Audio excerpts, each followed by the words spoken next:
Hey everybody, this is Rydo and we're back to another live stream of Yu-Gi-Oh! Master Duel and video game news. Let's hop in.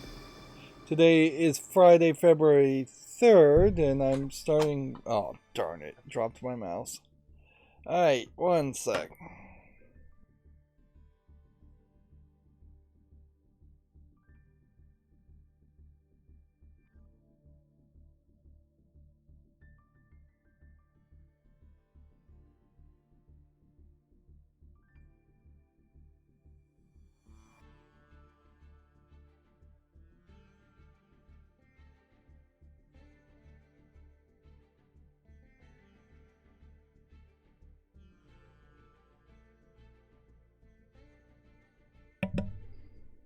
Okay, I'm back. Sorry about that. Rolled right away from me. So, yeah, that that is as easy as it is to not cuss in the first 7 seconds of a video, or ever, really, once you're just in the habit of not cussing in the first place. Of course, I guess if darn is considered a cuss word, then I guess I did cuss. So, whatever. At that point, that would be, if that's the level YouTube is looking for, then that's a little extreme even for me. Yeah, starting a little late today was a little bit better situation now, and hopefully going forward, so I'm not waking up at weird times inconsistently. So I do think overall I probably want to get rid of the 4 a.m. shorts on my channel, because I think that's too early, and I do want to just try and stream closer to noon than 4 in the evening.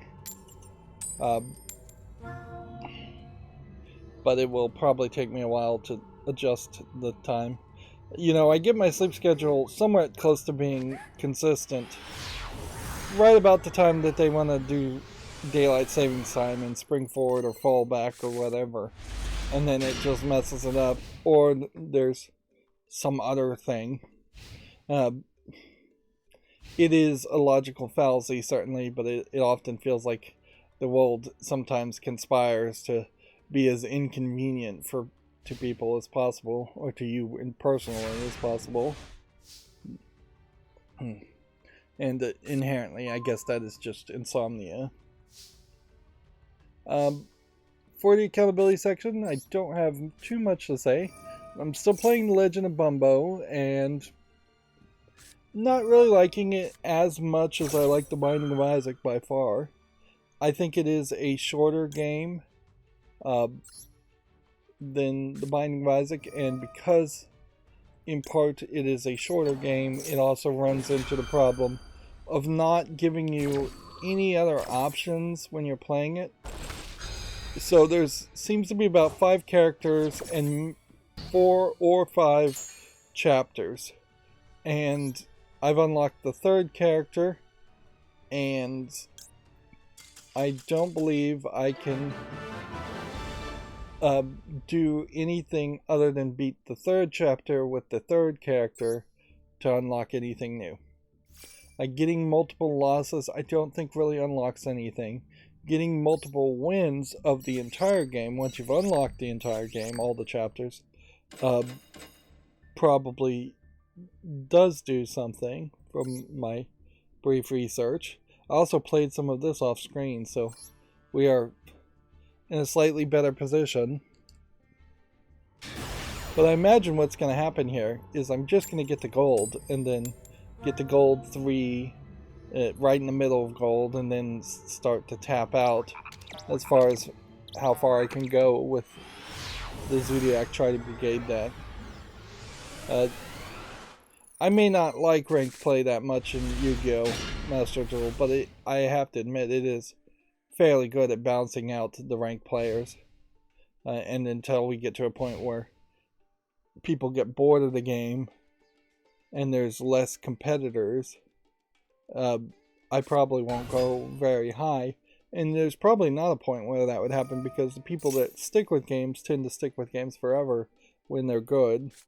So it's usually the worst players that leave as games start to dry up.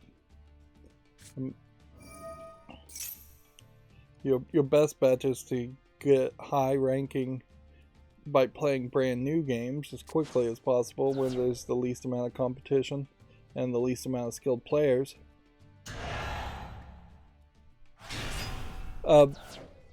It's a real shame, though, that The Legend of Bumbo does not have any puzzles or any kind of side game.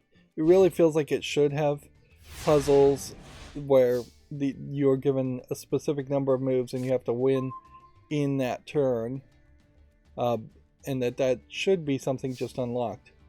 Arguably, they wouldn't have probably made challenges or puzzles even in the original Binding of Isaac had they gone through development in a different direction. Had it not been just this kind of small indie game that became super popular and then was getting updates from the small indie developers originally, which that's definitely a different experience from what The Binding of Isaac now is, with the Rebirth remake and a whole Team Nicholas behind it and the massive amounts of DLC. But you can see in the DLC they have not actively tried to add a bunch more challenges. They've added a few challenges, but only when it seemed like they could think of something. That being said, there's just a lot more opportunity, I think, for puzzles in The Legend of Bumbo, since it is a strategy match 4 game instead of an action game. And I would say because of its gameplay mechanic, Legend of Bumbo feels a lot slower than I would really like.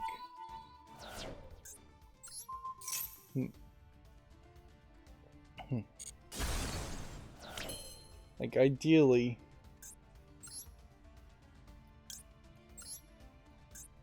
I would have already made a lot more progress on Legend of Bumbo.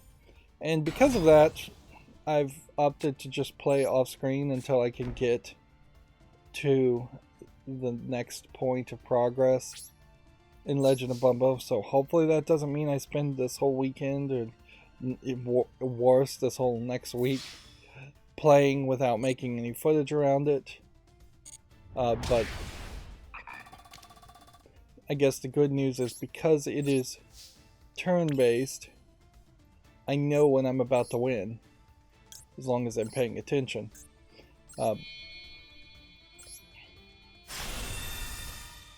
It does seem like Legend of Bumbo probably encourages you more to reset fairly quickly, even more than the pro players of Binding of Isaac do, because that first spell, that first item you get from an item shop, is going to drastically affect how you play, and each character plays arguably even more different in Legend of Bumbo than the characters play in Binding of Isaac.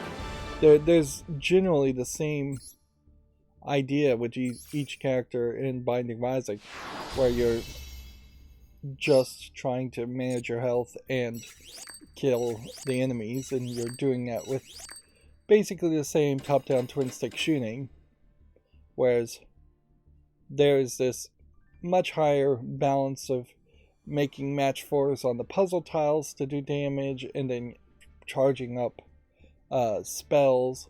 There are specific characters you run into that can only be damaged with spells and can only be damaged with tile matches. So you have to balance your build very evenly always. You can't have a experiment or a fun time going only spells or going only tile matches. And there really isn't that much variety for it. Which definitely is an argument against how difficult Legend of Bumbo is. It really should have been, as selling itself as a prequel to Binding of Isaac, it really should have been maybe a lot easier and definitely more of a side game that they had no expectations on, or no need to have the player spend 20 hours on it. Like, you can always go back and play more Isaac and put 200 more hours into Binding of Isaac if you want to. So you don't need to make a prequel that's going for 60 hours when it really should have been 5 hours.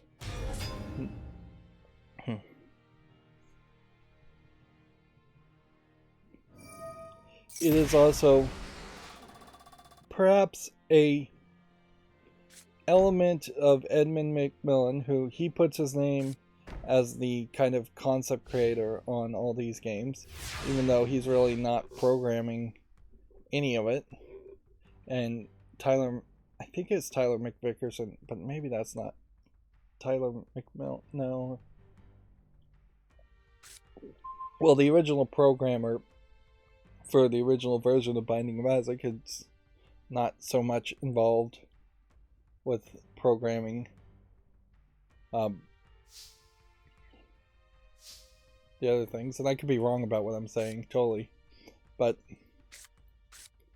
I feel like his concepts, Edmund McMillan's concepts, or whoever's concepts in the Binding of Isaac games, seem to always want to make the game super difficult for no reason.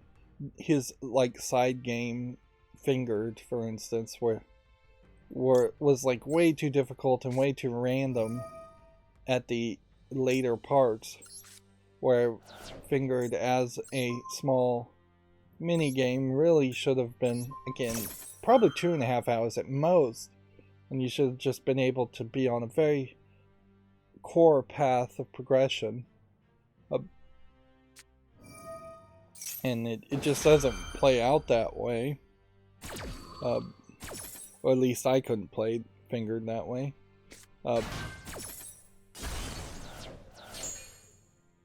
And so, yeah, I definitely think there's something special about how they've, over many iterations, many updates, many DLC additions, they've made a lot of the Binding of Isaac easier. And usually there's just like one character, like the Lost, who is still super difficult to unlock. But that's about it. Whereas I feel like the latest version of Binding of Isaac is probably the easiest version so far as having a game that lets you see 90% of it, lets you see the end credits multiple times, lets you really feel like you're succeeding. There's downright genius in the Binding of Isaac as far as starting a new game on Binding of Isaac really only requires you to defeat the first main boss of 4 to 6 main bosses later on, and it is very iterative. Maybe it's a little time wasting in the fact that you couldn't start a new game and speedrun all the way towards the final credits. It would be interesting to see what speedrun for Binding of Isaac is, like any percentage speedrun. 100% speedrun or whatever would not be worth it to try to even call a speedrun, because that would take too long. Actually, I think that some famous Twitch streamers streamed for all the new unlocks and tried to speedrun all the new unlocks of the latest edition, and they were just taking turns for like 3 days non-stop. Like, one would sleep for 8 hours, the other would play for 8 hours, one would go to the bathroom, the other one would step in. And it was like 2 kind of famous streamers. Northern Lion, I think, was one of them. But yeah, ideally I will move towards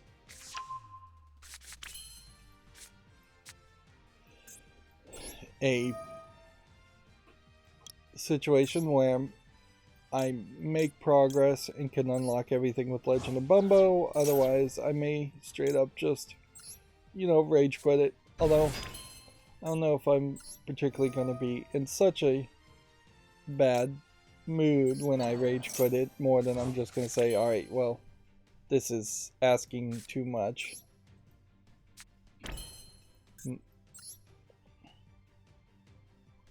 Okay.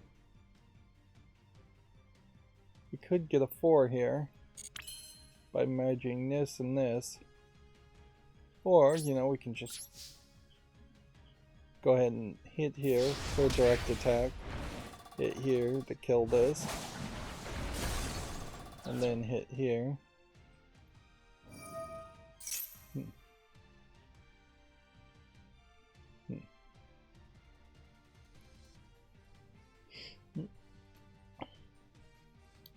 And then I guess the question is, do I have anything else to talk about? Well,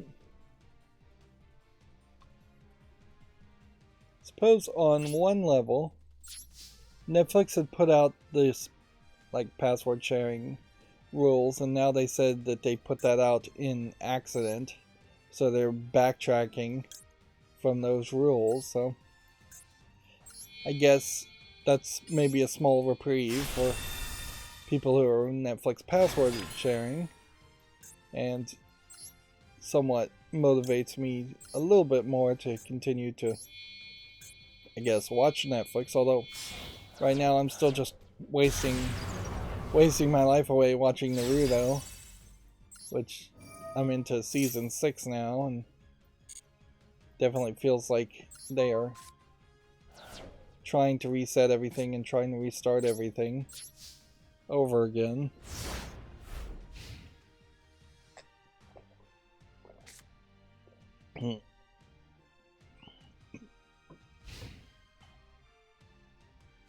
Or, yeah, there's a lot of times in Naruto, probably worse than even most anime of that time, in which you're getting the filler episodes, you're getting the silly episodes. Even if they're not filler episodes, they are just trying to tone down a series that really only would exist as a ninja fighting series. And it's not even particularly that good, even compared to like Dragon Ball Z. Dragon Ball Z by far does it better. And that would have been a older series. I would definitely take more training episodes in favor of episodes that are just around them goofing around.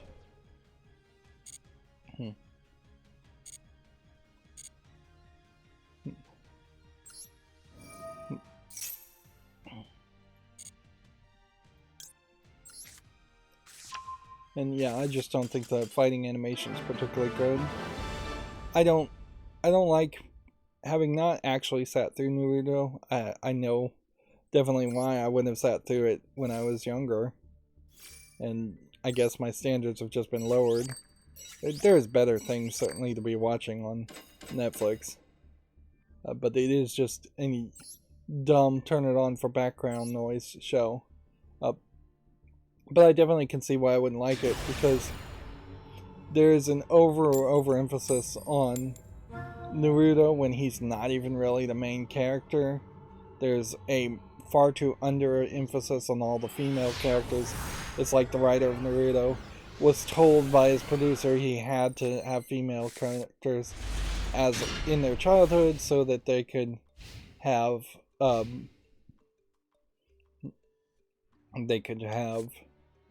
romantic interest in the future as an option. But he does nothing with any of the female characters. They don't seem like the female ninja get trained at all. It would have made a lot of sense to simply make the female characters healers, or have the village be only of male characters. Now, I think probably that some of this is based on just what really happened as far as ninjas in Japan, is that there probably were very few female ninjas in the first place. So arguably he may have been bucking historical accuracy and tradition somewhat by having any female characters, but he's just not doing anything with them at all.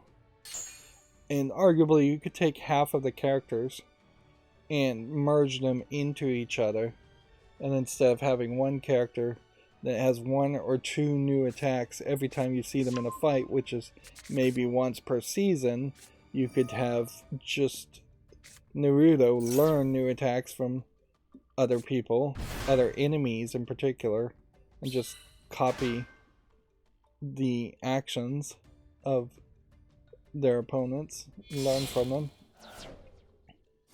Yeah. But yeah, it's pretty stupid to even be talking about Naruto. Moreover, I was just trying to say, yeah, I'm still watching Netflix. There's still feels like there's some decent stuff on the Netflix. It is still the #1 service for me as far as what I'm trying to see. I could very easily, though, if I'm gonna just watch old anime like Naruto, jump over to Hulu. That wouldn't be too hard. What would be hard is the weirder Korean shows and the new content, which, you know, you sometimes get hyped around that. The Netflix sharing password stuff would definitely be a hassle for most people. Most people don't have the capability set up in which they could potentially VPN into their parents' house if they're off in college using their parents' Netflix password, and IP device locating things would definitely make that somewhat difficult.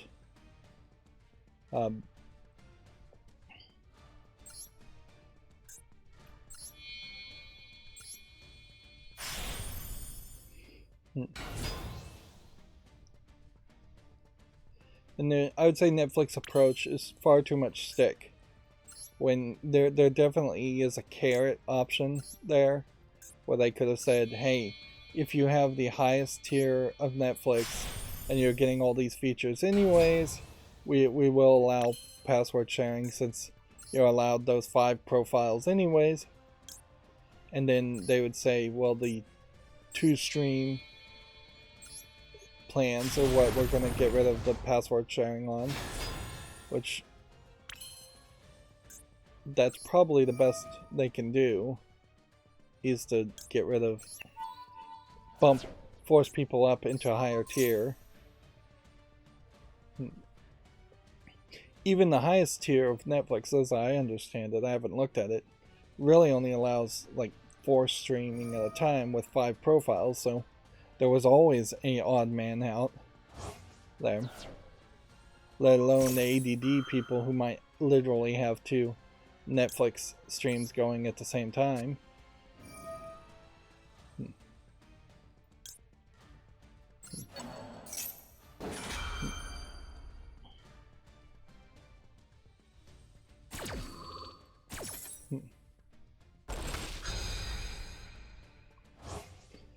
A lot of people certainly said they would just stop paying, or they would just not stop using Netflix if they couldn't password share.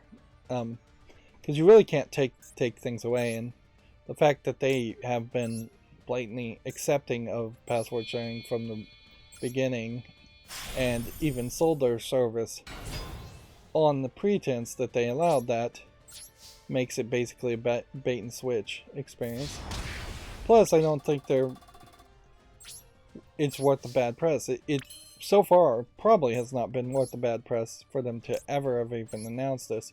This really is just creating a textbook example, the first time ever, of prolonged self-harm to your own branding by having this threat hang over the heads of people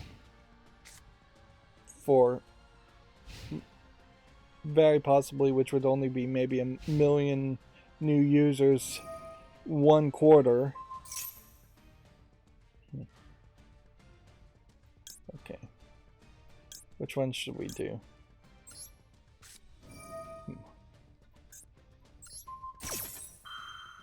Let's do that one first, I guess.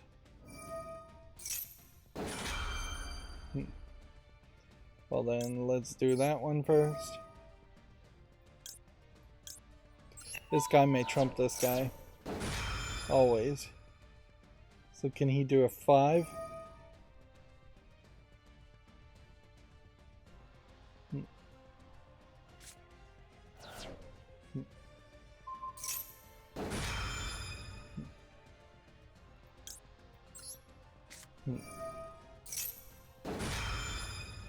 We'll do a 6 then.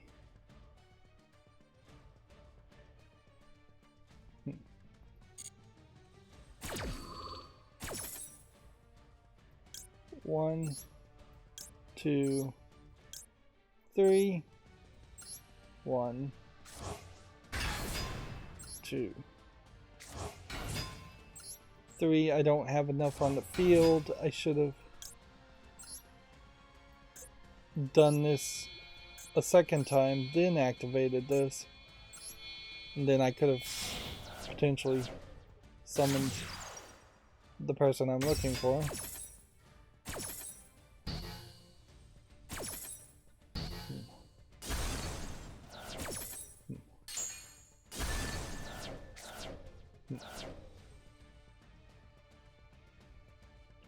Well, that was quite the journey.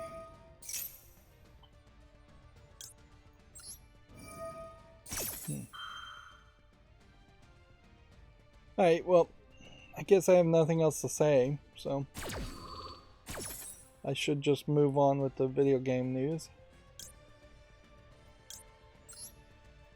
Just put this face up in defense mode.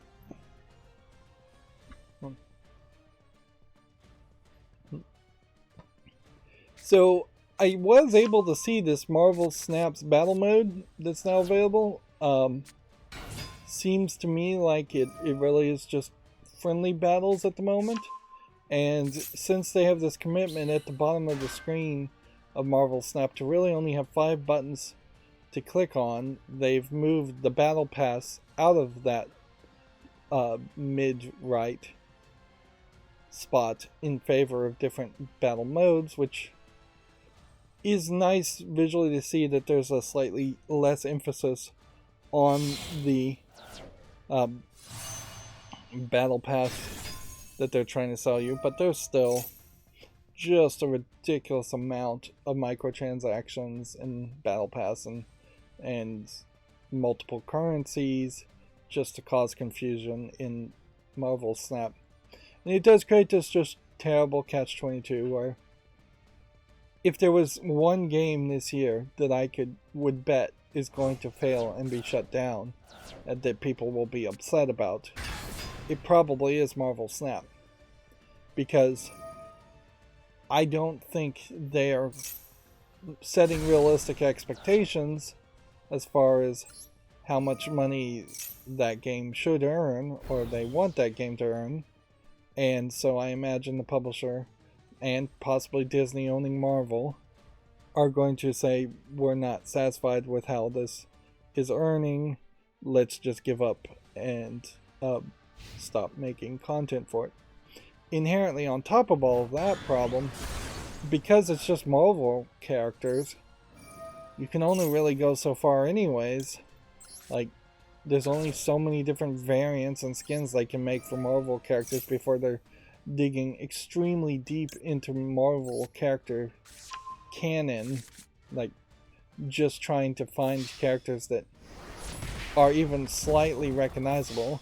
Yes, there's probably 60 years of history of Marvel comics, and every week, every month, every week there may have been a new character, but if you're bringing back a character that showed up in one comic in 1945 or something like that, like, nobody's going to care about that. Plus you have to write a new gameplay mechanic around those characters, because there really is only a grid of possible characters compared to possible attacks, costs, attack and cost. Yep. And the only way to really fix that would be to introduce a lot of power creep. And I don't think that's particularly what people want either, is to find that all of the current characters and cards you're playing as in Marvel Snap all of a sudden just become worse and worse. But some of that will happen, and some of that will actually be for the better. Alright, well, I've lost this one, which is fine. I've been winning fairly well. What kind of sucks though is that you can, I think, fall down from gold to silver, so I have to continuously try and succeed to make up for that fact. But yeah, I definitely would say Marvel Snap's the one that's gonna fail most shockingly.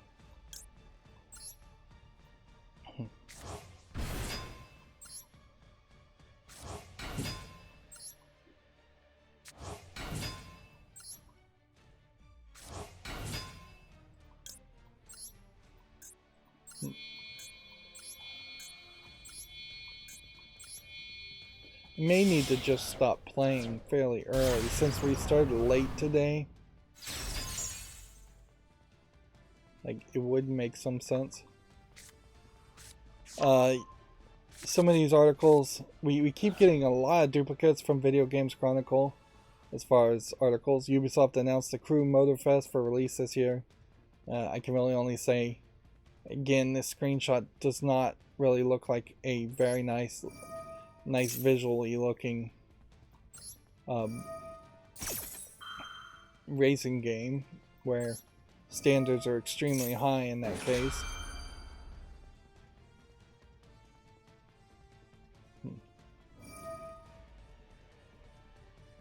This guy has to banish cards to counter things.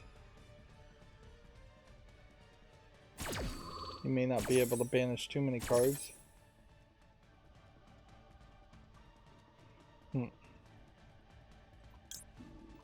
Add this to the graveyard.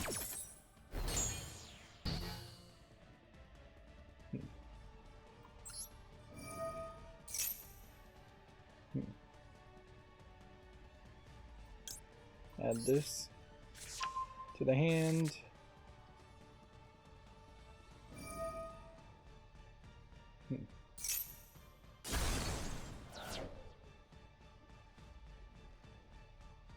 Still gonna win here. I don't know if there really was a way to have not lost. Halo Infinite Story DLC reportedly not planned. A new online Halo game said to be using the Unreal Engine. I've been trying to listen to Kind of Funny Games podcast. I don't know. I don't think I'm going to stick with it. And particularly, I think for one reason only. There's this character, this person in the podcast, who either is playing a character or has a weird form of Tourette's, or is possibly doing a bit against cussing, where he just will say blessings, bless, like over and over again. Which I could see that being Tourette's. I could see that also being just a character. I could also see it being, I want to cuss here and I'm not going to cuss, or they did cuss and then they removed it with editing later, which that would be very difficult. Regardless, for somebody talking, and I'm not really one to speak as far as annoying people doing voiceover, but I find it incredibly annoying, to say the least. So, on top of that, Kind of Funny Games just seem to really be covering the news in the same way that I cover the news. They're really not going into any details, and this is the problem with pretty much all mainstream video game journalism. or podcast or whatever you want to call it, is that it really is just 99.9% of everybody is repeating stuff that's either coming from Kotaku or Bloomberg or press releases directly. They have no real insight. They have no real... They have nothing really to add. Most mainstream video game journalists do not play games in any way that a regular video game player would play it. Even I don't play video games like a real video game player would play video games, in the sense that I'm probably more of a completionist than most game players, whereas mainstream journalists are completely lackluster and just don't care about the games in the first place, and they're just going to try and rush through it to do the bare minimum to get their articles written out. That's definitely where you get a lot of feeling that a lot of games journalists don't even care about video games, just because they literally don't. Or they don't at least care about that one video game that you care about, that they happen to be talking about.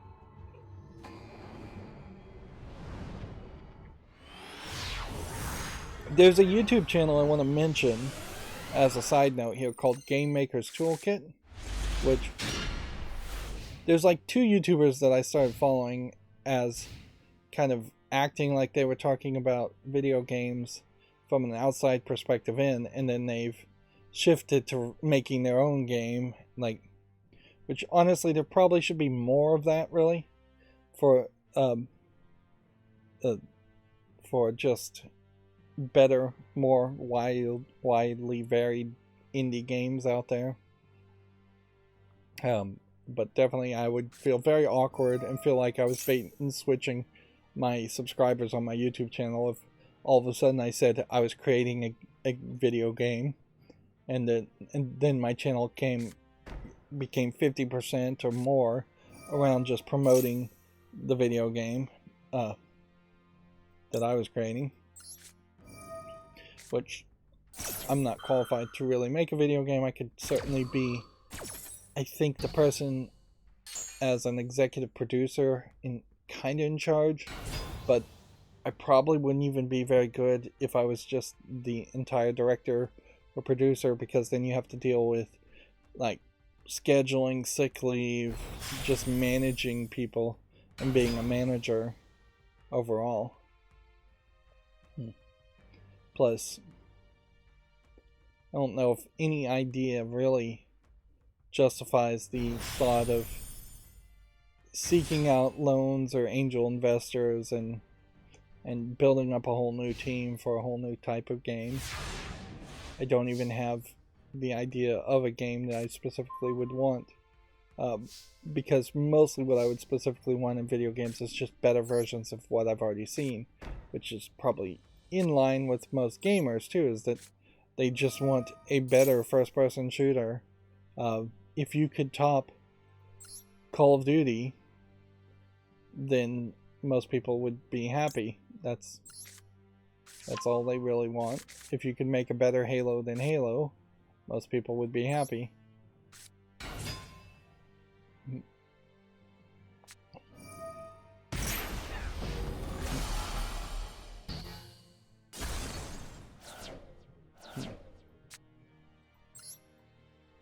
There goes 4,000 of his life points.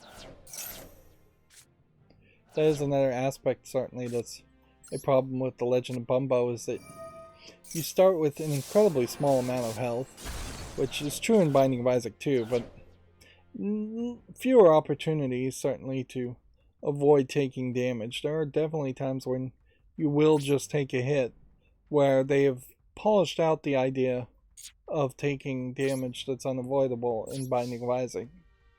Like, there was real concern in a lot of game testing to make sure you can go from the beginning to the end of a Binding of Isaac run and not take a single hit, and do it fairly fast, whereas the randomization elements of the puzzle matching in Legend of Bumbo doesn't really account for that as much. There's a luck stat, and I imagine the luck stat affects how likely you are to be offered a match in one move, and you basically need to be offered a match in one move every time in Legend of Bumbo, and you aren't.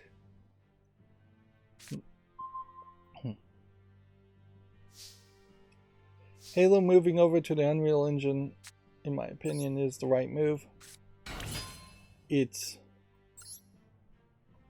a mistake, certainly on some level, that Microsoft did not have an open source engine that integrated DirectX better and promoted that.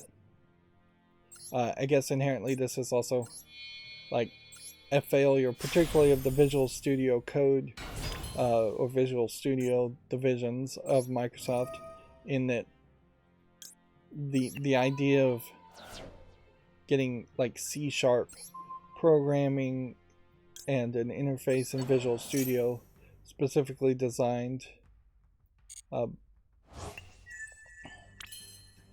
around making a better experience,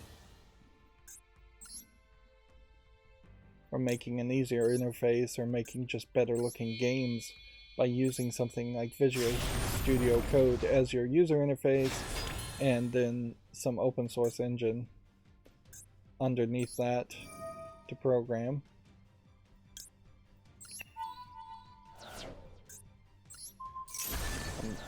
I'm rambling a little bit here.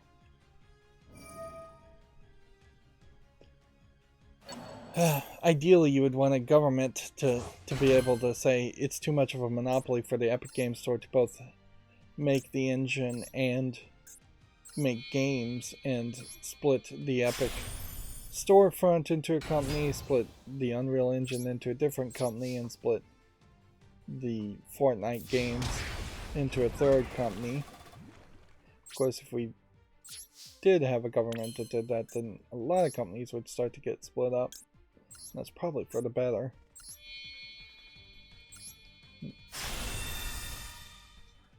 Governments very possibly, in an effort to just reduce unemployment to the point where people will start rioting in the streets because they have nothing better to do, they probably will start going more and more anti-monopoly, anti-big business, or at least they'll play a lot of lip service to that. Of course, there's other ways they could go, certainly. They could just start ruining people's lives, throwing them in jail for being unemployed, things like that. Too, you never know. Yeah, some of these stories are just repeats. New island map for Warzone 2 Resurgence. Microsoft announced the plans to delist Xbox 360 market titles, but only on the Xbox 360 market. Right in lockstep with the PlayStation collection also being unlisted. Star Wars Jedi Survivor has been delayed. The Respawn sequel will now release 6 weeks later than planned, EA has confirmed. Hopefully in those 6 weeks they can fix the bugs, but honestly a 6 weeks delay may not be enough. Like, it feels like even when games are delayed and then given a specific amount of time, that delay is insufficient. And you're in a very different position now with the sequel of Star Wars Jedi compared to the original Star Wars Jedi, because that very easily could have been a buggy, like, bad game, and it was surprising and a pleasant surprise that it wasn't a buggy bad game. Now that you have an established level of quality, you can't fall below that. It would have been better for them to never have announced Star Wars Jedi Survivor in the first place as a sequel until the game was ready to launch and gone gold, which really is when all games should be announced. Anyways. Oh yeah, I guess I shouldn't mention this. I follow slickdeals.net for sales, and that certainly can lead you to making extra purchases for things you don't need, which is not savings. But Capital One in particular has a certificate of deposit CD Kind of like a bond thing, but you're instead of buying bonds in something like gold or orange juice, or no, that wouldn't be a bond anyways.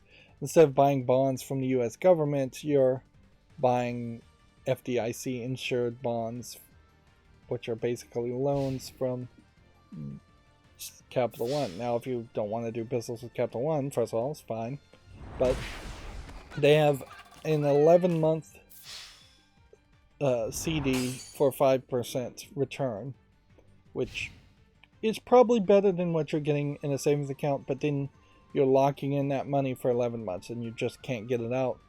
Maybe there's some penalty way you could get it out in which you don't get anything, but you pretty much are locking that money away. So definitely is a gamble, but better than a savings account. Less liquidity. Interestingly, though, the 5% at 11 months is the best offer, and then a 12-month falls back down in percentage, where generally speaking it would go up and up in the percentages to the longest terms, which in this case would have been about 24 months. Of course, that is certainly a rich person's gamble that you're doing there. You're not going to want to do that if you're taking all of your savings, all of your emergency money, and putting it in a CD. And 5% isn't much, but as things are just increasing in price everywhere, the difference between, say, a Capital One credit card that might give you 3 or 4% on purchases anywhere, and an Amazon Prime credit card that will give you 5% on Amazon Prime services purchases, is about the best way to do things if you're already buying things from Amazon Prime. Of course, you really should only, at most, in my opinion, open one credit card per year, and that's assuming you're approved. And that's at most one credit card. You shouldn't open a whole bunch of credit cards or loans or things like that.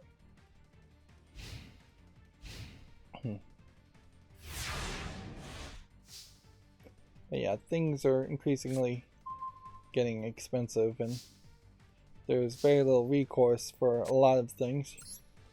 Like, you can't drive less or eat less without drastically changing your lifestyle or dying. Of course, none of that has anything to do with video games, so let's get back to video game news. Obviously, I need to reprogram particularly Video Games Chronicles, because these are all old articles. EA canceling Apex Legends Mobile and Battlefield Mobile. Rumbleverse shutting down after just 6 months. EA saying FIFA 23 is on track to be the biggest title in franchise history. New Resident Evil 4 remake details shows knife combat, side quest, Ashley sections, and more. We tried to watch this video to see if it was going to show the Ashley sections, and it didn't, but I think there is a different article that will actually show Ashley, so I'll wait till we get to that. The rebooted DC Universe plans to use the same actors for games, films, and TV. I talked about that in the last stream, where I don't think that's a good move.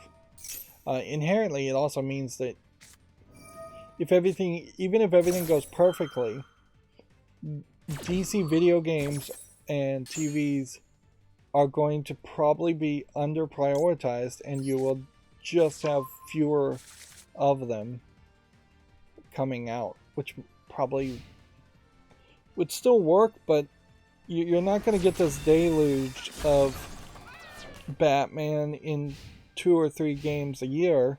Arguably, you may get one Batman game every 2 or 3 years, because that same Batman voice actor is also going to be expected to be in a Batman film, and potentially a Batman TV series also, or at least doing cameos in the TV series.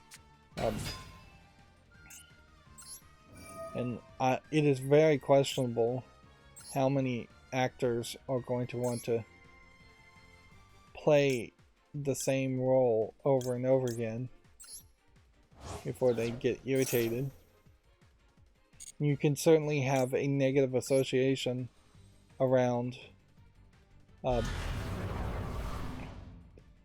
character of Batman simply because there is like a negative director in the movie that would just create that negative association where you wouldn't want to play Batman in the video game, you wouldn't want to play him in TV, or you just, in general, actors don't want to be typecast, and this plan screams we're going to typecast these actors. Now, nowadays, arguably, people don't care about being typecast as much, but yeah. I think there's a lot of room for problems on that thought. Right, so that's everything. Everything except for the Duel Live. Let's hop into the shop and open a pack. Should have done that at the beginning of the stream. Get some more legacy cards.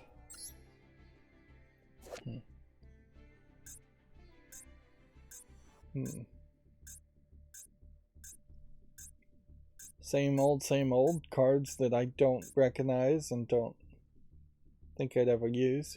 This card obviously seems like a first generation card in the fact that it has no effect monster and has a very different art style compared to later art styles. Definitely would make sense to reanimate some of these. Neko Gal is a cat girl, although arguably it looks more like a hat. Well, they're saying it's a half cat, half fairy. Interesting. But Neko is cat in Japanese. Nico.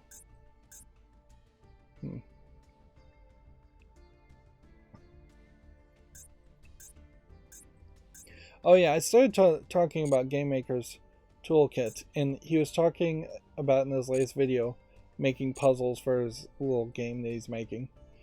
And one of the suggestions that he saw somewhere else was actually kind of interesting, in that for every item you could use, since it's a game around magnets, and so there's switches and magnets and lasers and things like that.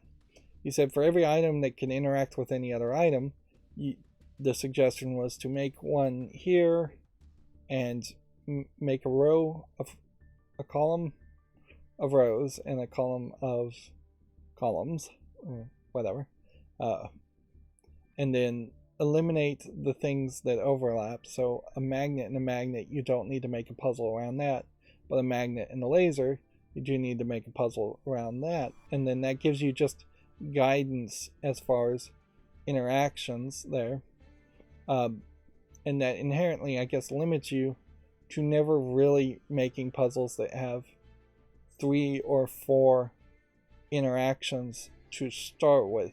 You just have a very basic grid of one item and one interaction, and then you mostly fill that in. Some things obviously wouldn't work at all, or you just couldn't think of a way for it to work, and then some things definitely would probably evolve into having 3 or 4 gameplay mechanics all together. And then what he does is he takes a screenshot as he was developing the puzzles, and puts them in what kind of looks like a slideshow PowerPoint presentation in a row to make a design bible. And that makes this like chronological experience as far as here's level 1-1, here's level 1-2, level 1-3. And if you find that there's like a level that's way more difficult than all the other levels, then you move it around, drag and drop it, the slide, and possibly make a intermediate level that is more simplified but has kind of the same concepts. Which, yeah, that is, I guess, some of the nitty gritty you would have to think about as far as making a puzzle game. There's way too many of these solo things at this point, and I do have a decent amount of gold, so I probably need to make some single player content on Yu-Gi-Oh! At some point. Otherwise, though, I'm going to stop playing at this point. Yeah, we already talked about the Sega Astro City Mini.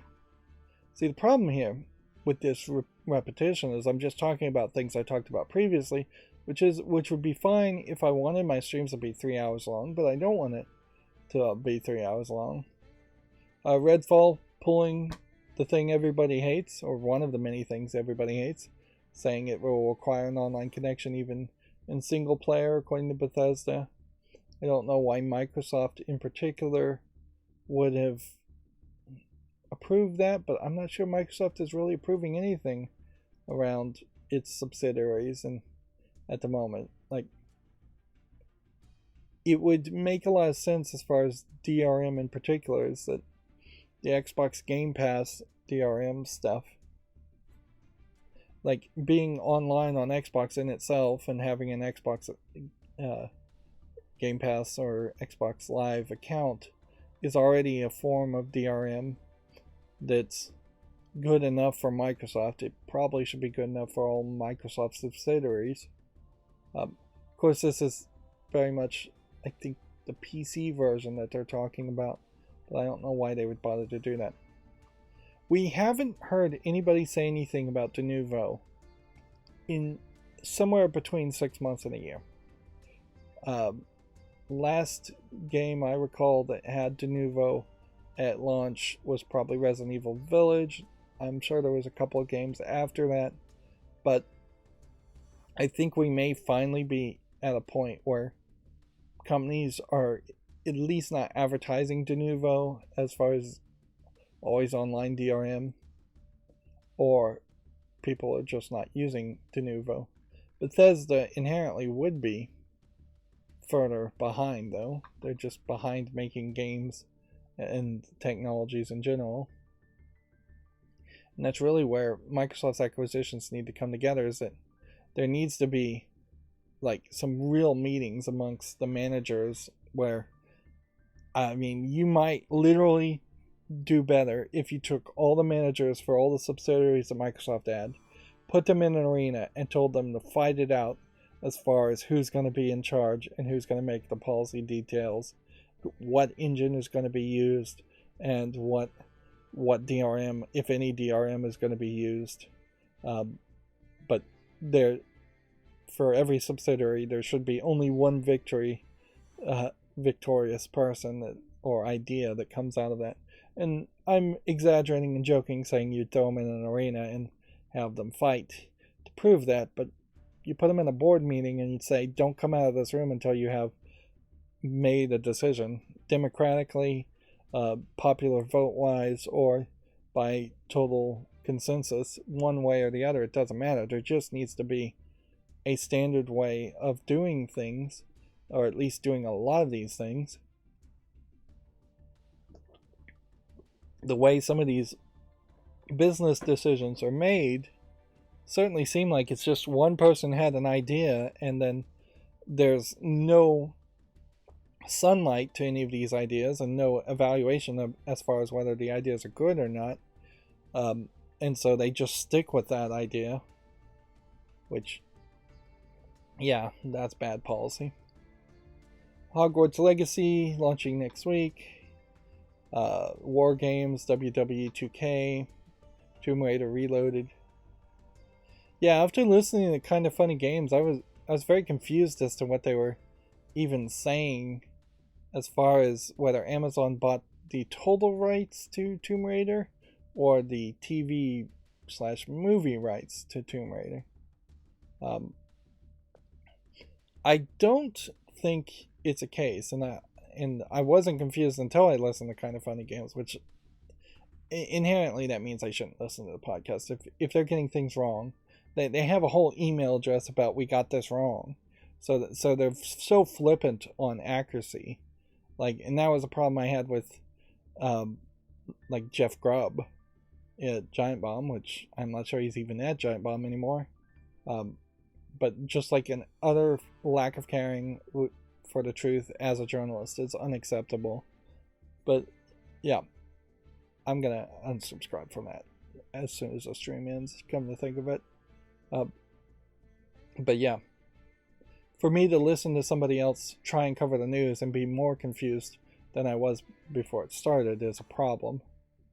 So now I need to personally go back and check to see if Amazon just bought the TV or film rights, or one or the other, or both. I think that's what they did. It would be weird for Amazon to buy the game rights, since Amazon has yet to succeed at making any games. Anyways, PlayStation Plus Essential Games being announced. We already talked about. Yeah, the PlayStation Plus Collection Library will be removed. Yep. You have to, well, again, according to Kind of Funny Games, you have to have a PlayStation 5 to log in to get this PlayStation collection. So if you had a friend that had a PlayStation 5 and then he logged in and made it your primary console and then got that collection for you, then you would keep the collection even if you had a PlayStation 4, because the games are playable on the PlayStation 4.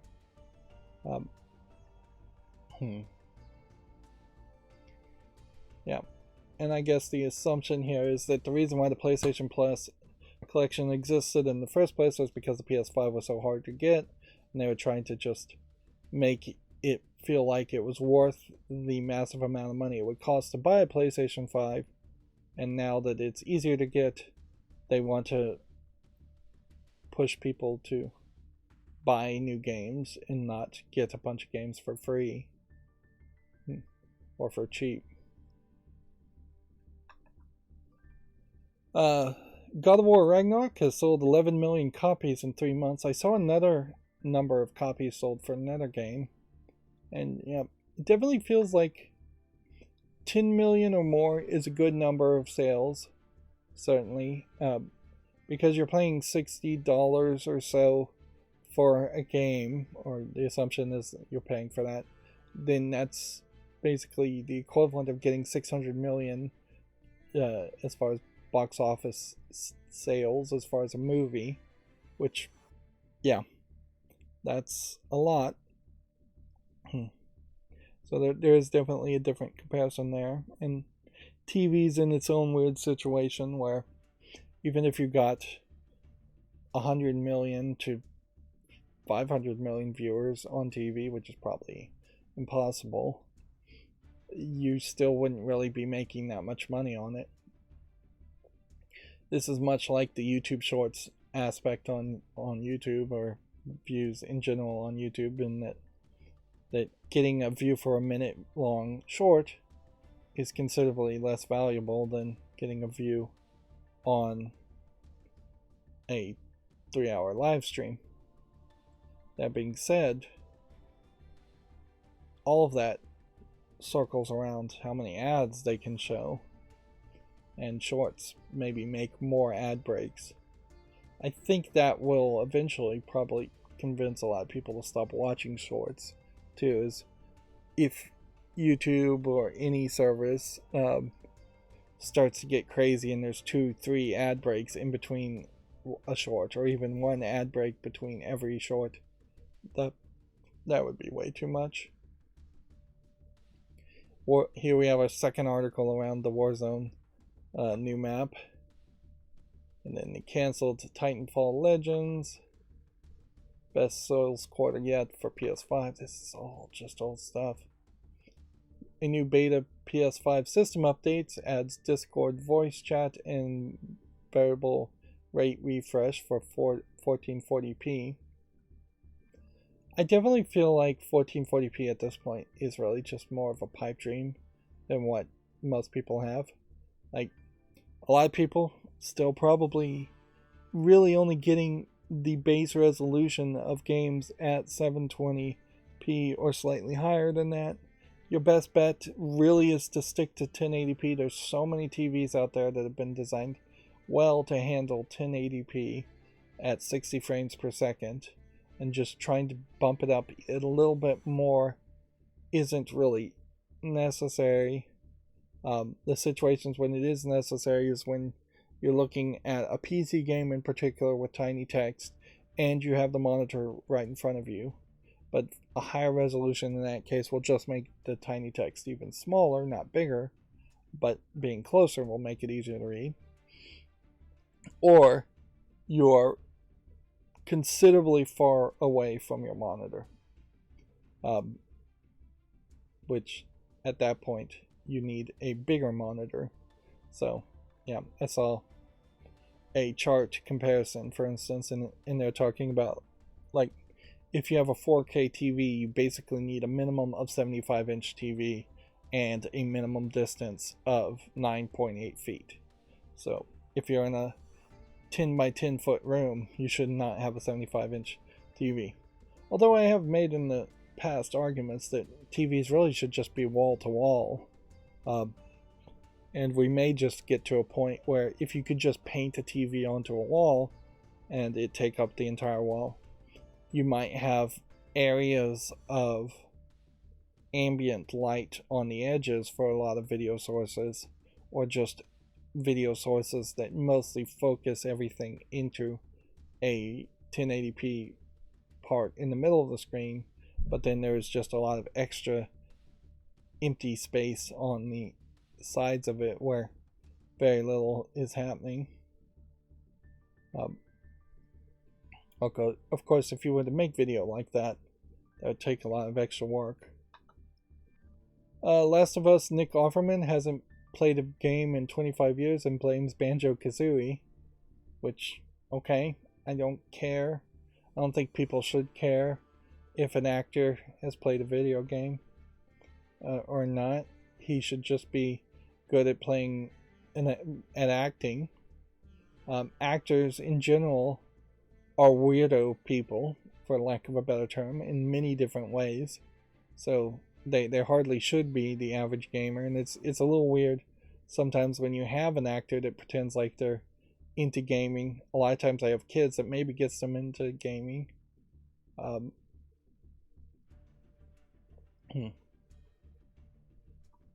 Like, this is basically not news. I haven't had to rant about not news in a long while, but particularly around The Last of Us, people are just now trying to clickbait and just writing as many articles as possible. He definitely doesn't seem like the person that would need to play video games or have anything really to add. So, yeah, there's just no news there. Sony expects the PlayStation 5 to double the PS4 shipments record this quarter. The company has raised its quarterly shipments to 6.2 million, which shipments are not sales. That's just getting it into the stores. I don't know where getting things into the stores right now is going to be that helpful anyways. It doesn't seem like this would be the time in which people would be shopping. A new Nintendo Direct could drop next week, it's been claimed, which, okay. We've heard actually considerably little around Nintendo. The Game Awards in particular, where it was noticeable that there weren't any real announcements of any Nintendo games at the Game Awards. There weren't any awards given to Nintendo games at the Game Awards. The only person who I think I saw at the Game Awards was Reggie Fils-Aimé, who doesn't work at Nintendo of America anymore. Maybe Doug Bowser was there, but yeah. It's been fairly silent, and there, with increased silences, there is a thought that they will announce a Switch 2, and instead of just announcing new games, the other thought though is that they could finally come out and like release Advance Wars 1+2 Reboot Camp, or given a launch date for Zelda Breath of the Wild or Metroid Prime, remakes of Metroid Prime 5, either one of those. There is also a possibility that they will just try to rush to release the last few games for the Switch.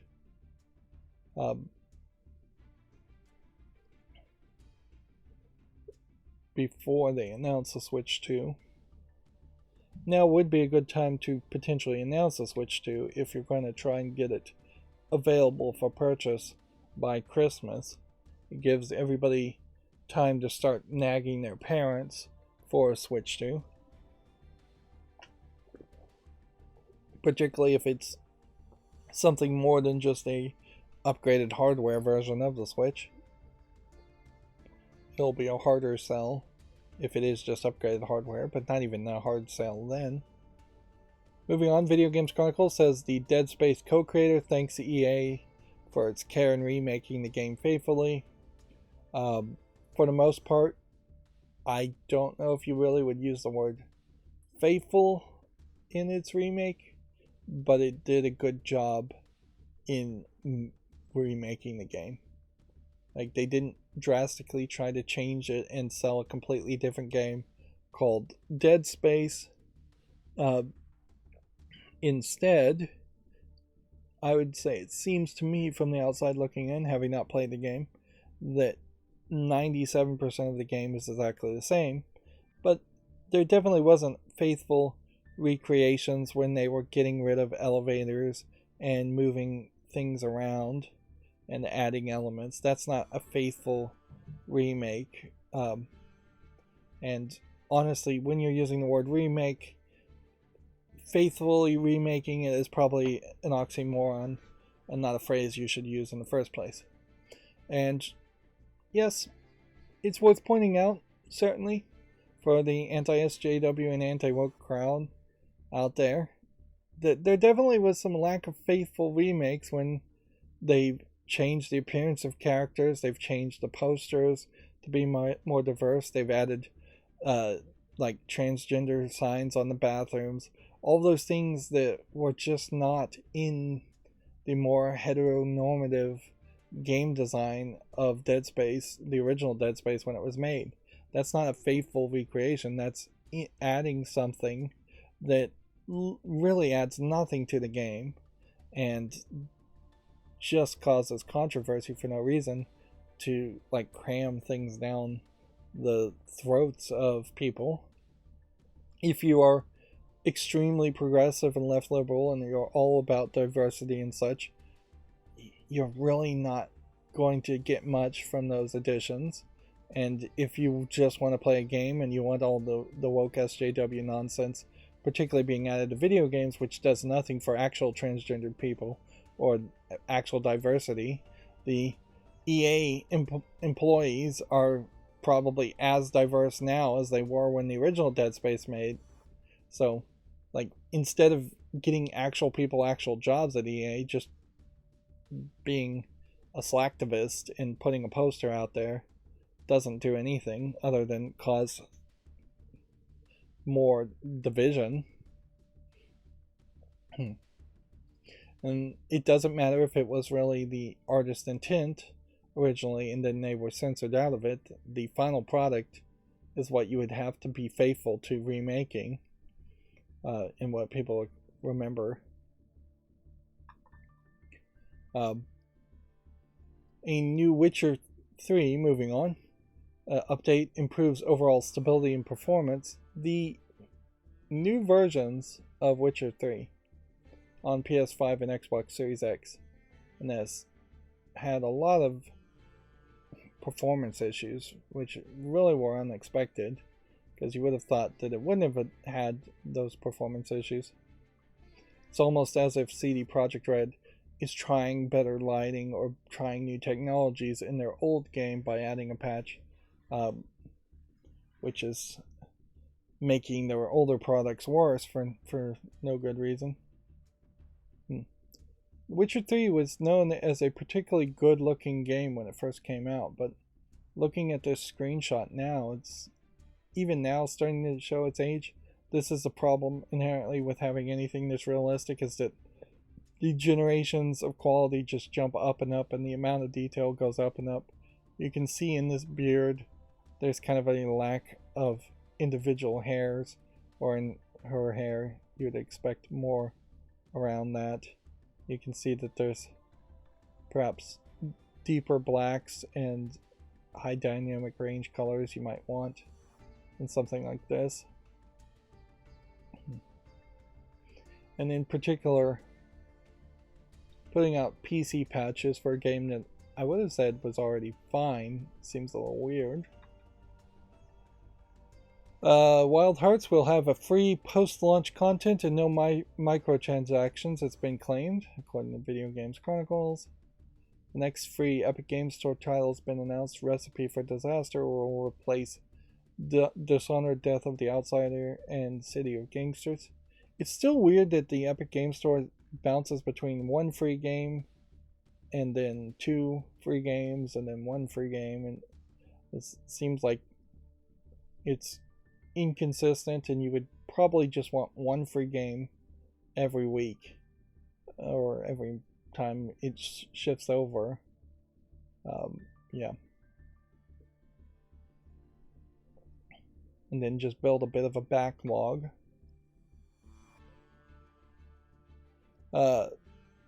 Insomniac's Wolverine game is reportedly targeting an M for mature rating.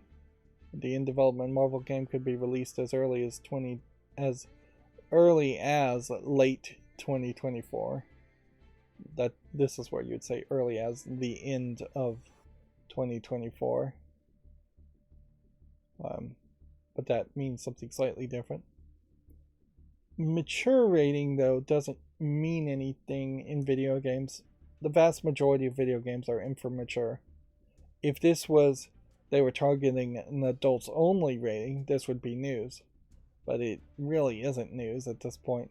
It is just trying to send out the message that this is going to be a bloody, darker Wolverine game, not a like cartoon friendly Wolverine game.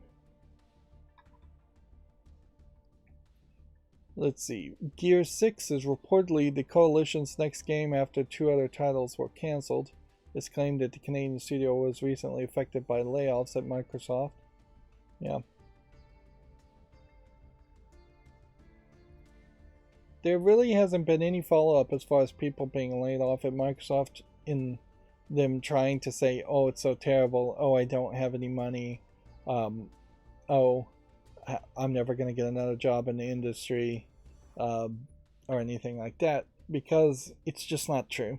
Like, I guess maybe there's some QA people out there that might really suffer from being laid off, but most of the employees at Microsoft, as I've heard it, have been given like massive amounts of paychecks for a very long time as severance, and plenty of time to find other jobs, and are overpaid so much to start with that they're basically rich and can afford to be unemployed for long periods of time, if not just straight up retire. A Gear 6 game, to get back to this article, I mean, I do want to get into the Gears series. I think maybe Gears 5 went in a slightly different direction with its gameplay mechanic and having like an open world map for kind of no reason, and being more ice themed, which this image is probably from Gears 5. There is also definitely a case here where you have this main character stopping from being the protagonist in favor of a newer character.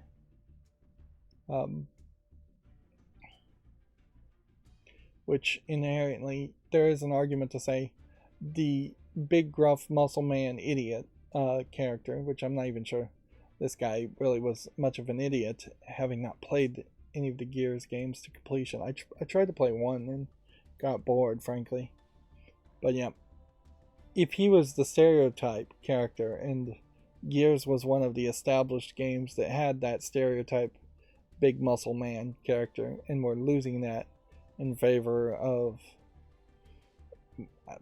for a new female character, that hits a little hard as far as just changing your game drastically and changing your protagonist drastically.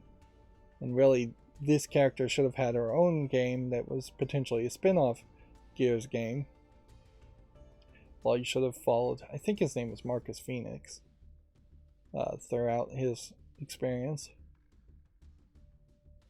There's still a lot of games with big gruff male characters, certainly, but it's a little weird to change the iconic one. That being said, you are still in this also big problem where both Halo and Gears are both trying to target the same gamer bro audience that I'm not sure actually exists or actually plays video games as much as Microsoft had hoped they could have convinced people to play video games. So, yeah. Gears, I think, has been on the Unreal Engine from the beginning. So, yeah. Yeah, the Coalition said in May 2021 that they were preparing the transition development using Unreal Engine 5. So it would have made a lot of sense for Coalition to have worked on Halo Infinite and helped the people move towards making Halo in the Unreal Engine, and potentially have fairly long gaps between a Gears game and a Halo game, or at least a Halo game one year, then a Gears game the next year, since they are pretty much the same types of games, even though they may play different and have drastically different storylines. I also wonder, and this is just a tinfoil hat thought, wonder if these projects that get canceled might actually be lies sometimes, and that there was no real project. There probably was some project name and some general idea, but I wonder if a company that would be a subsidiary of Microsoft, like the Coalition, wasn't spending 90% of their time helping 343 Industries make Halo Infinite and not getting any of the credit for helping 343's Industries. And then they were claiming on paper that they were working on a new title, but actually they never were actually working on it. It was mostly just being a support group. Yeah. Because you could certainly manipulate things and entice the shareholders to be happy by saying you have 11 games in development, when in reality you have 4 games in development, and the 11 companies that pretend like they're developing new IP are actually just helping each other to get the 4 games actually finished. Yeah. It's a shame that companies basically get forced into lying to their shareholders as much as they lie to everybody else, their employees and the consumers. Let's see. Here we have a new story. The Titanfall game canceled this week was reportedly a campaign in Apex Legend.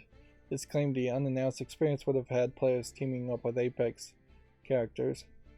So now the story is that it wasn't actually a standalone Titanfall game at all, which that makes a little bit of sense, because it does seem like there's no interest at all in making standalone Titanfall games. And if anything, there's just interest in jerking around Titanfall fans, or fans of Titanfall 1, which were passionate certainly, but have not been satisfied with anything since then. The controversial MMO The Day Before finally releases a new gameplay video. I saw a video on this, and basically from what I'm getting is they seem to have come out and said, oh, we didn't actually remove this game from Steam because of the trademark alone. We were going to delay it anyways. So they're trying to come back and make a decent argument. I would say it's a decent argument that it isn't a scam game. They said we haven't taken pre-orders, we don't have a Kickstarter on it, so they really haven't done the main things that would look like a scam.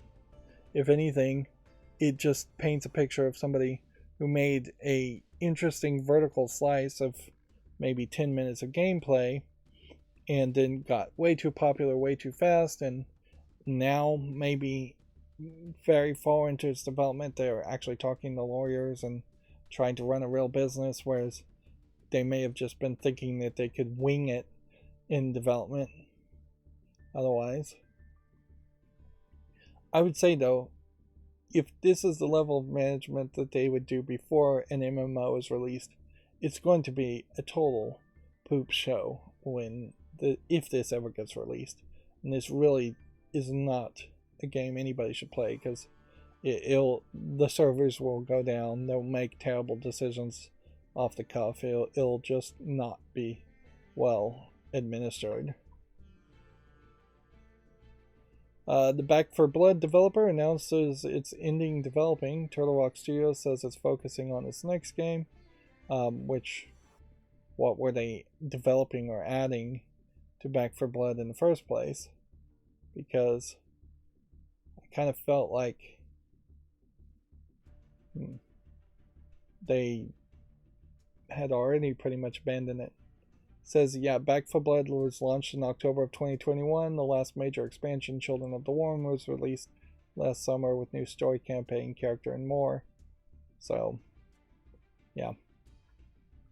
It's been months, a couple seasons even, since they've added anything to Back 4 Blood.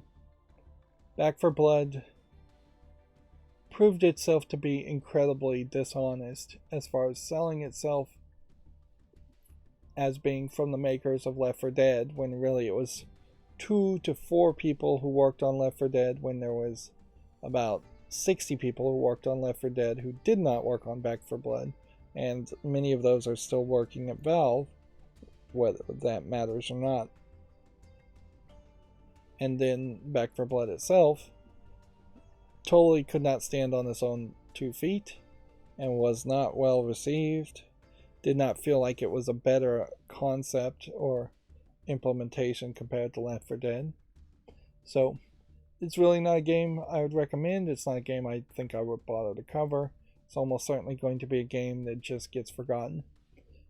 Inherently, if I had an infinite amount of time playing old games, this would be one of those games that would be like a Super Mario Brothers clone on the NES, where there really would just not be any relevancy to play a clone of Super Mario Brothers, but playing Super Mario Brothers on the NES, since that is a popular, well-known, relevant game, would make sense. Of course, I can't play Nintendo games, but same concept. Yeah. Yep.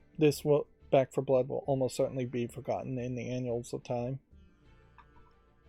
Of course, then you have live service games like Knockout City closing down in June, and in that case it's not forgotten in the annals of time and still playable. It's completely unplayable and going to be forgotten. So yeah, that's a shame. It's just more evidence. More evidence certainly that the live service games that require servers to run, games that have DRM built in, are not worth purchasing in the first place. And very few of those games are popular enough where a fan base would exist to try and hack and maintain those servers. So even that is not going to be a saving grace if your favorite game does shut down. Apparently there was a message that the Xbox 360 marketplace will close in May was an error. The support article told players they had until May 2023 to buy any 360 games or DLC. Certainly seems like, though, what's happening here is that they are testing the waters, and eventually, yes, they will shut down the Xbox 360 marketplace. Although I don't know why. Like, Microsoft is running its own servers, I'm sure. It probably does not cost them anything, really, to run the 360 marketplace. If there's some kind of vulnerability on it, that would be weird. But even if they lost all the licenses and didn't renegotiate because all the contracts with third-party game developers went away as far as having third-party games on the 360 marketplace, it still would be acceptable for Microsoft to have their first-party games on the 360 marketplace. Yeah, it's not like the 360 really is stopping too many people from buying an Xbox One or an Xbox Series X or Series S at this point. Seems like there's a lot of companies that are trying to put out messages that obviously they made that page and they're planning on shutting it down at some point. They're trying to put out a lot of threats to people to try and force them into buying new things, which, man, we are at very late stage capitalism, I think, at that point, where it's just companies are saying, well, we're going to ruin our old products and screw you over so to force you to buy new things. At some point, people are just going to snap and actually not get their own Netflix accounts and actually just stop buying games on the Xbox 360. It would make a lot more sense if you couldn't buy games on the Xbox 360 marketplace to then completely hack their 360 and play ROMs and just pirate things. Like, if you're not capable of going on the marketplace, if you're not capable of playing online, which you probably aren't for most games on the 360 at this point, just playing used games that will offline makes a lot of sense, and pirating games makes a lot of sense. Now, the 360 is not really a powerhouse of performance, but if it's what you got, it'll do in a pinch, and it certainly would play old NES games and things like that, as well as a Raspberry Pi does, I'm sure. Let's see, Sony claims nearly 30% of active PlayStation 5 users never used a PlayStation 4. Yeah. I mean, that is somewhat believable in the sense that I bet there were a lot of people who bought a PlayStation 3 and were pissed in there not being backward compatibility for the PlayStation 3. So they skipped the PS4, and then there's just been enough time now where they've decided to buy a PS5 to get a more modern console.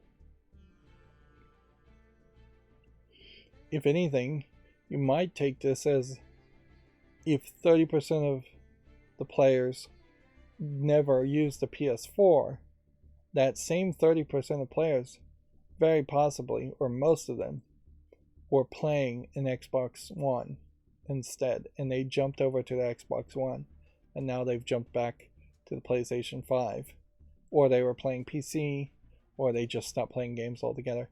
I question how many players actually, though, that play video games would stop altogether, didn't come back. That would be a little weird. Video Games Chronicle apparently is doing quick looks now with a first play, which is a different phrase, I guess. Watch us meet a neon death in Lone Ruin. Yep, I have no interest in actually watching that, but I would assume this is probably paid sponsored content. EA Sports has partnered with F1 World Champion Max Verstappen for the 2023 season. And man, it's taken us a long while to get through all the Video Games Chronicles articles today. Let's see. Microsoft says it's confident it can address EU's concerns after receiving an antitrust warning over the Activision deal. Yeah, so they got the warning. I don't know what the warning does. I don't know if the European Commission really even has any teeth at all. And see, this really would be helpful for big companies, particularly Video Games Chronicles, since they're based in the UK, to just lay out the process and explain to us, what does a warning mean? What is the process going on here? Does it mean anything? Or can Microsoft just still get the mergers done fine? Or will the merger happen? Mostly, but they then can't acquire the European offices of Activision Blizzard. Which is what I imagine might happen, is that if Europe said no and America said yes, then they would just acquire all the American companies and spin off Activision Blizzard in Europe as its own independent company that would then probably go bankrupt and not succeed in any way. Speaking of Activision Blizzard, they've agreed to pay $35 million to settle workplace misconduct charges. The SEC says Activision failed to maintain adequate disclosure controls and violated a whistleblower protection rule. $35 million is a lot of money to most people, probably a drop in the bucket to Activision Blizzard. Last of Us has been delayed on PC. Naughty Dog confirms the PC version will now arrive after the finale of the HBO show has aired, which, I don't know if that increases the odds of sales or decreases the odds of sales much at all. If you were watching the TV show and you wanted to play The Last of Us, I guess if you had only a PC, your hype to potentially play the game would die down after the first season, assuming the first season wraps up the events of the first game. Otherwise, though, if you had a PlayStation and you wanted to play The Last of Us, you'd just buy The Last of Us on the PlayStation.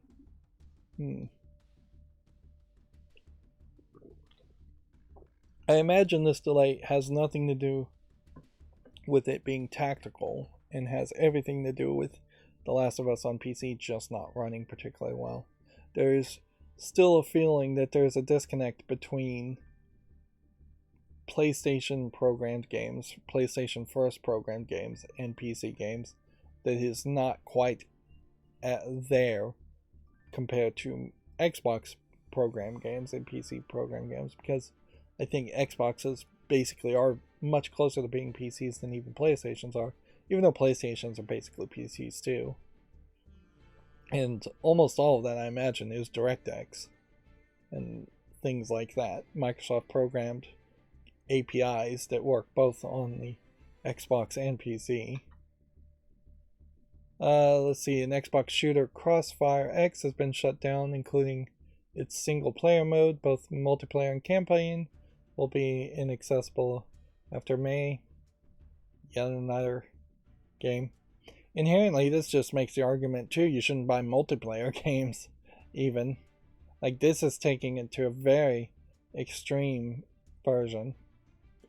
And then at the moment, it's games that we don't really recognize. It's not like big successful games being shut down, but eventually there is this danger that it would scale up more and more, and games will just get shut down. AAA games, games that are hyper popular, may get shut down. The amount of time a gamer has is finite. The amount of games being created in the universe is exponentially growing. Well, not exponentially, but it's growing at a rapid rate. So it might be a case where the game industry has to just adopt this anti-consumer policy of shutting down games that are old and making them impossible to play so they can sell you new things, which, yeah, that wouldn't be good for them. God of War Ragnarok has topped 11 million sales. Monster Hunter Sunrise Sunbreak expansion title update 4 launches February 7th. We're now in the Gamatsu articles. WBSC eBaseball Power Pros has been rated for the PS4 and Switch in Taiwan. I guess it is also a developing story, but worth mentioning that a Chinese company / Chinese government secretly run spy balloon was either intercepted, shot down, or spotted over the United States, which, to just get a balloon that's super high up there all the way across the ocean is a success in itself. But yeah, all of a sudden you have evidence, or what is being claimed as evidence, of espionage by China against the United States, which, I mean, this probably isn't the incident that would lead to outright violent hostilities, but it's certainly not going to do things. The Chinese company is saying that it's a citizen research vessel, but I mean, even at that, that's Chinese citizens violating the territory of the United States. And I don't think many people in the U.S. military are going to buy that it was a citizens research vessel as much as it was an attempt at spying. Spying, though, with balloons is a little weird.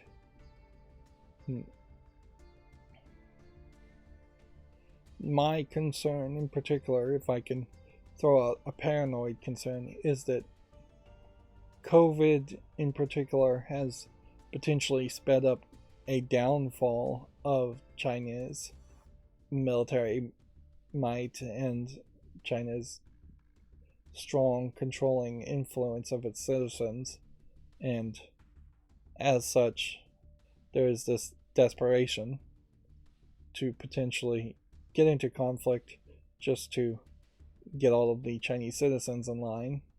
Nothing like a good war to make everybody patriotic, as it were.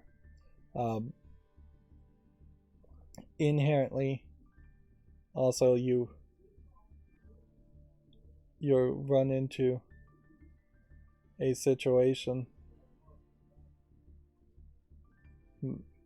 where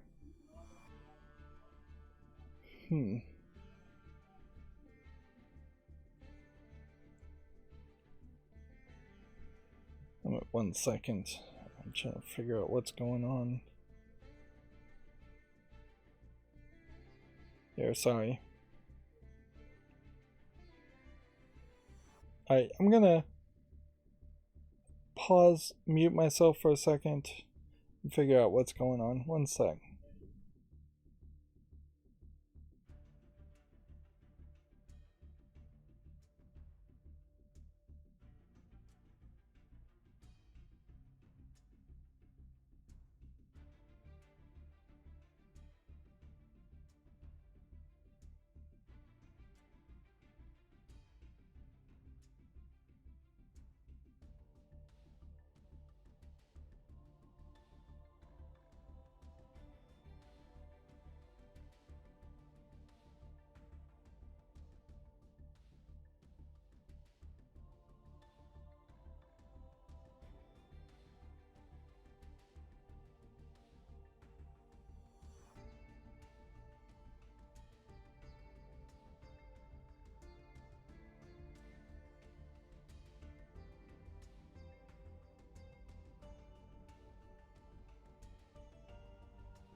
Sorry about that. I was somebody at my door ringing a doorbell, trying to figure out what was going on, who was ringing the door. It was nothing.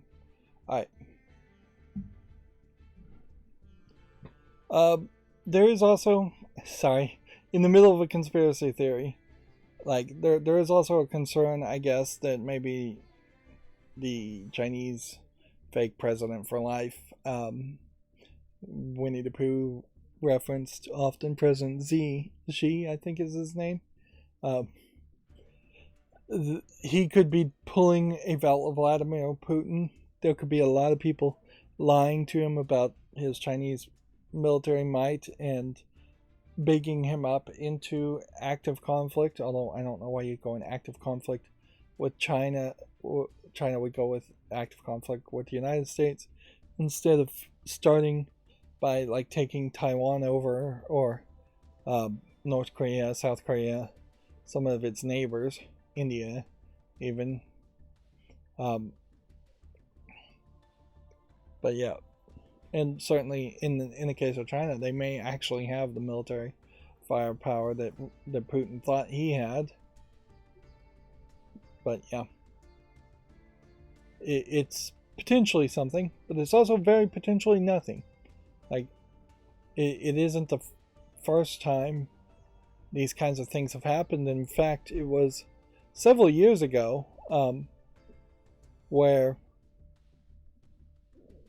the United States crashed a spy plane into China mainland. So, if anything, it's tit for tat.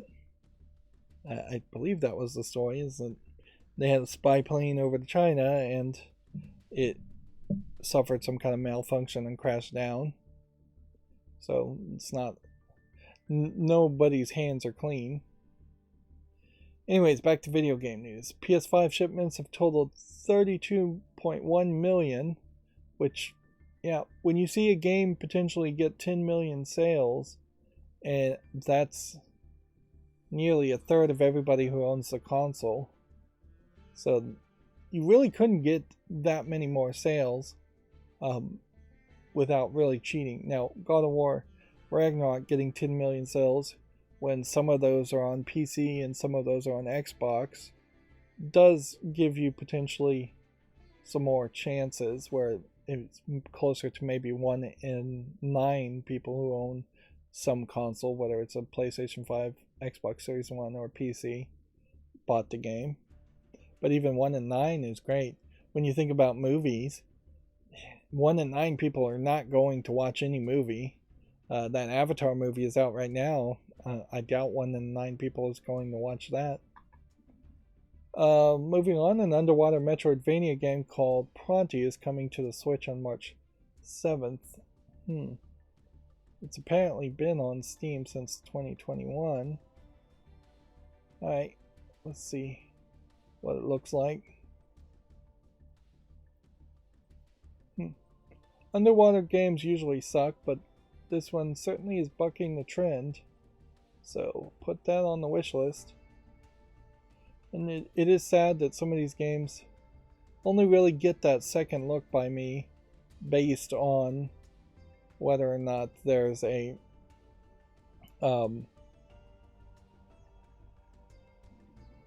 whether or not there's a Steam or a Switch version that is released. PS5 system beta rolling out, adding Discord voice chat, variable refresh support, and such. I honestly think I'm very disappointed with Discord because, personally, I just don't think it's what I want as a service, and I never really got into it. The idea of running your own Discord forums makes it impossible for later for people to search forums. It doesn't probably do too much to fight spam by doing that. It gives moderation tools to probably too many people, and once you start following, the complaint I've heard at least is once you start following 20-30 people's Discord, then you just have a flooded amount of Discord sets. And I only followed 5 people, and even at that there was 5 different Discords with many subforums under that. Obviously, I wouldn't recommend people going back to forums and WordPress plugins for forums. Those have been nightmares, but it would be nice if there is some kind of service like that would end up on websites and actually be searchable by Google searches. Steam discussions, Steam forums are probably your best bet as far as video games. But on that, I don't think I could have an active forum based on my profile on Steam. and you can't have an active forum really on YouTube, even though there is a discussions page on YouTube. It's a nightmare. Perhaps direct comments on specific videos are better in the case of YouTube anyways. Moving on, Komatsu has the Famitsu sales updated, showing Story of Seasons for the Nintendo Switch taking the first place. I actually saw a Pokemon Violet game on sale, used as part of a Slick Deals. Forspoken sold very well. It's shocking how well received Forspoken has been in Japan, and how terribly received in the West it seems to have been received. Disgaea for the Switch, Disgaea for the PS4, EU Din Chronicle Rising, Disgaea 7 for the PlayStation 5, Summertime Rendering in the 29th spot.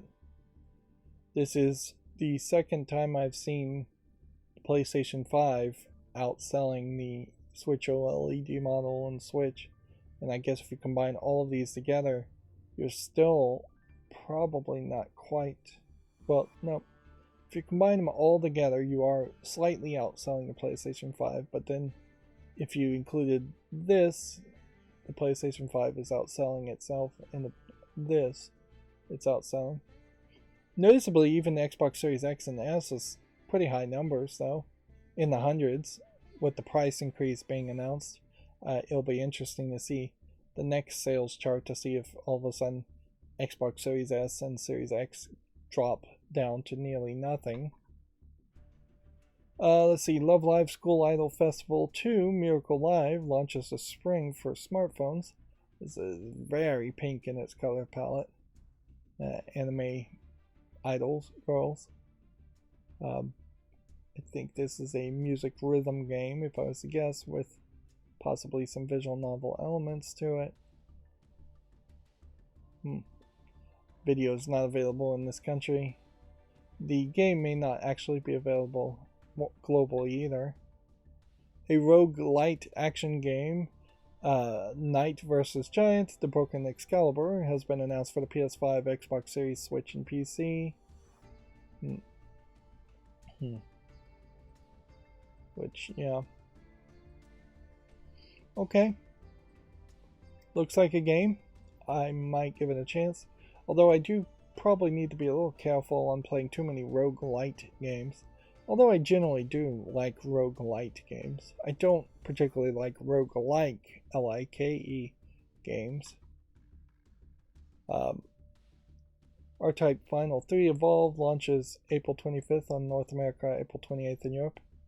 I listened to the Angry Joe Q&A stream, too. I'm just watching far too much YouTube.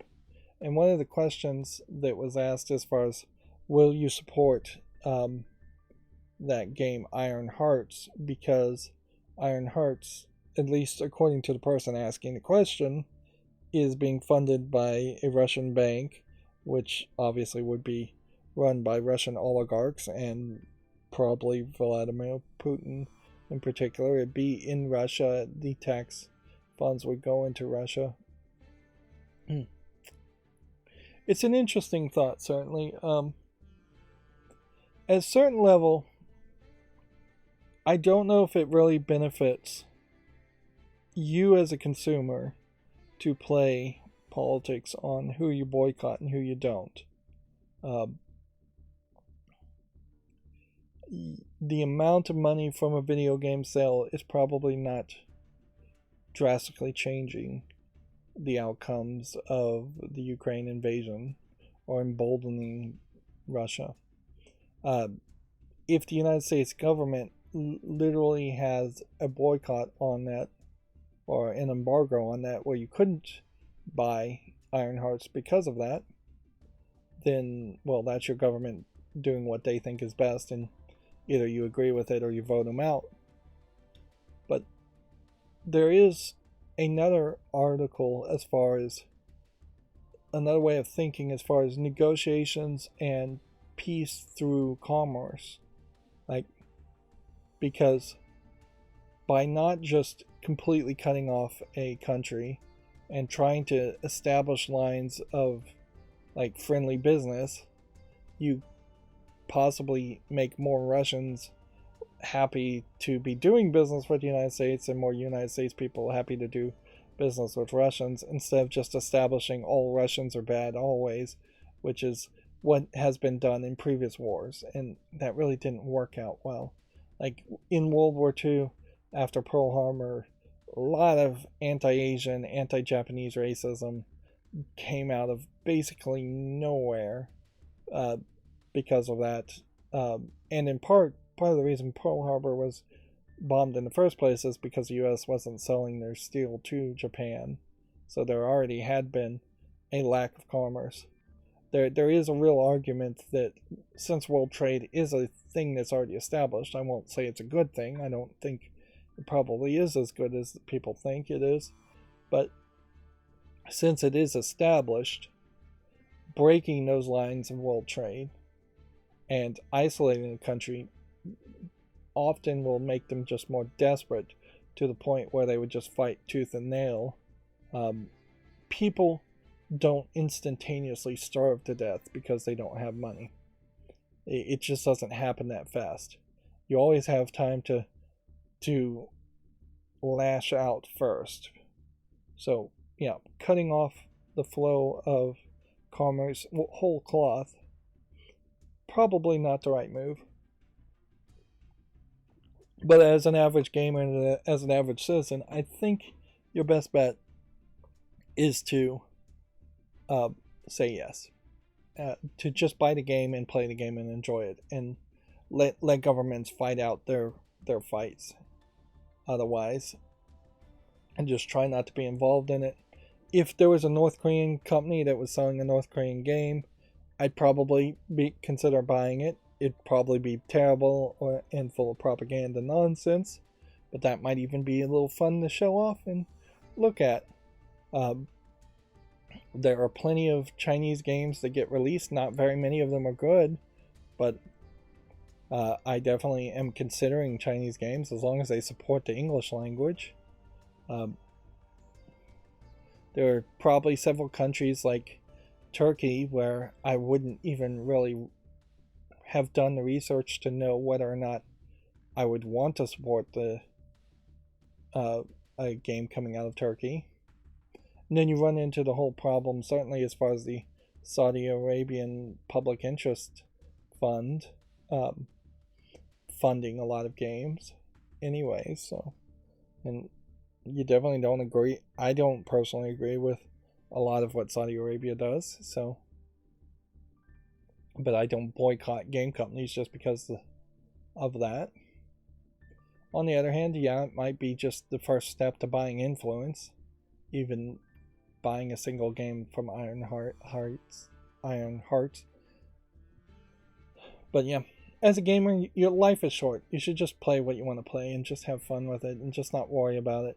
It's a lot like ethical food sourcing too, is that you can worry about whether your chicken that you're eating was ethically raised or not, but unless you're rich or have a massive amount of free time, it's just going to cause you stress, and you're not going to have other options anyways.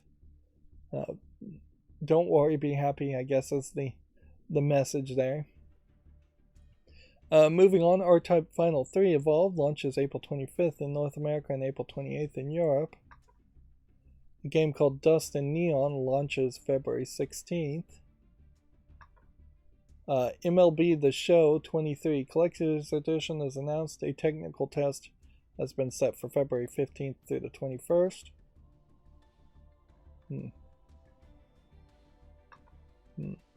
Puzzle Bobble Every Bubble launches May 23rd for the Switch. Spartan through this Kirby's Return to Dreamland Deluxe Welcome to Merry Magoland trailer is available if you want to look at that. I wouldn't show a trailer from Nintendo. A chill apocalyptic builder for PC, I Am Future, launches in early access on May 18th. Which, that's an interesting idea, certainly. I would like of all the potential post-apocalypse where you're the last man's alive, a world where there's a lot of chillness in it, and there's just not, there aren't zombies around attacking you as much, and there's robots that would help you, but you're just enjoying your own life and rebuilding the world you want to build. It is a different experience, certainly. I don't know if you are best going with a post-apocalypse theme in that case, instead of perhaps landing on a new planet and just building from scratch there. It does seem like there's going to be some things that slow you down. Yeah, in a lot of ways this feels very much like this is just Raft without being on the ocean. But even at that, it does seem like there's a lot of, well, water or other things that would stop you from going one way or the other.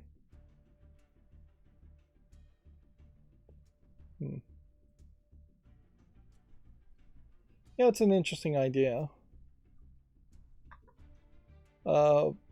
Without actually reading the article and better descriptions, just looking at the trailer. Wandering Sword Steam Next Fest demo launches February 6th with a new trailer. Turtle Rock Studios ends Back 4 Blood post-launch content support as it shifts focus to the next title.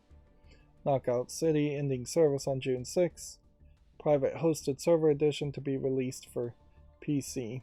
Oh, so I guess on the PC version, if you wanted to keep playing, you could run your own private hosted server edition, which I assume that doesn't mean they're charging people to play and run a private hosted server as much as it is just you're running your own server.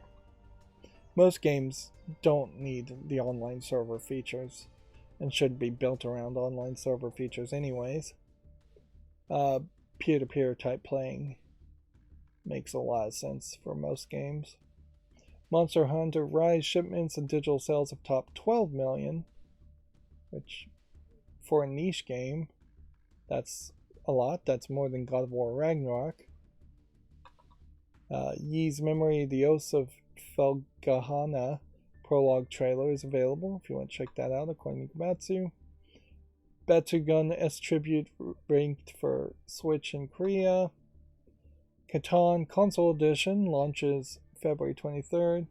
This looks like this is a completely new version of the Settlers of Catan, exclusive to the current generation of consoles and previous generation of consoles, PS4, PS5, Xbox One, and Series. I shouldn't use previous and current as descriptors because that doesn't mean much. Yeah, the Settlers of Catan game I have on Steam does not look anything like this. Although at a certain level, it kind of doesn't matter how good this looks, and frankly, this tilt-shifted visuals is just going to make it harder to actually play the game.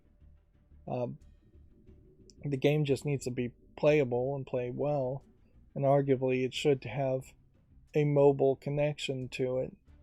Also, that you get the free mobile app. We still have yet to see that, where you buy a game on Steam and like you get a mobile version of the game for free as part of the purchase, or you buy the game on Xbox and you get a mobile version of the game. Steam in particular, since they have their Steam app that does very little other than be a two-factor authenticator, would do well to try and break in and become a mobile platform in which you would buy games, and those games would be cell phone versions of the games. It's strange that they haven't even bothered to try that, particularly with their Steam Deck, where they are going mobile in a different way, but the cell phones still are going to outnumber the number of Steam Decks that exist. Unless they somehow make a Steam Deck that also acts as a phone, and you can convince kids to carry a giant Steam Deck in their pockets as a phone. It Takes Two sales tops 10 million. This is where things get really confusing, certainly, as far as the numbers don't mean anything. It's like they're all made up and the points don't matter. if God of War Ragnarok has sold 11 million and It Takes Two has sold 10 million, what are you supposed to take from those names? Those numbers? Probably not a lot, because then you also have to remember that It Takes Two has been out for 2 years, whereas God of War Ragnarok has been out for, I think, about 6 months. So, if you were to do rough math, it probably would be wrong to say that God of War is likely to sell 40 million in 2 years, but 30 million probably is somewhere close to what it might sell, but it might not sell that much either. And if it's not in the first 6 months of the launch window, most games don't care how much they sell. It Takes Two is kind of an exception in the fact that they are making a Amazon movie or TV around it, I believe. I think it's an Amazon thing. And this developer really doesn't have anything else, so they are trying to make it look as much as a success as possible.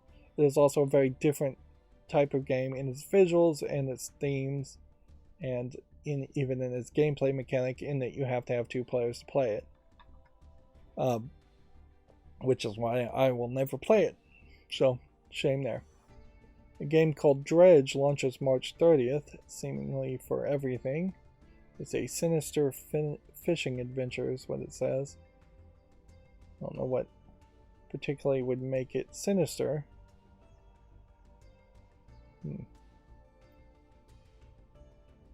You're fishing, and then you take the fish to a fishmonger and you get paid. You can see all this blood.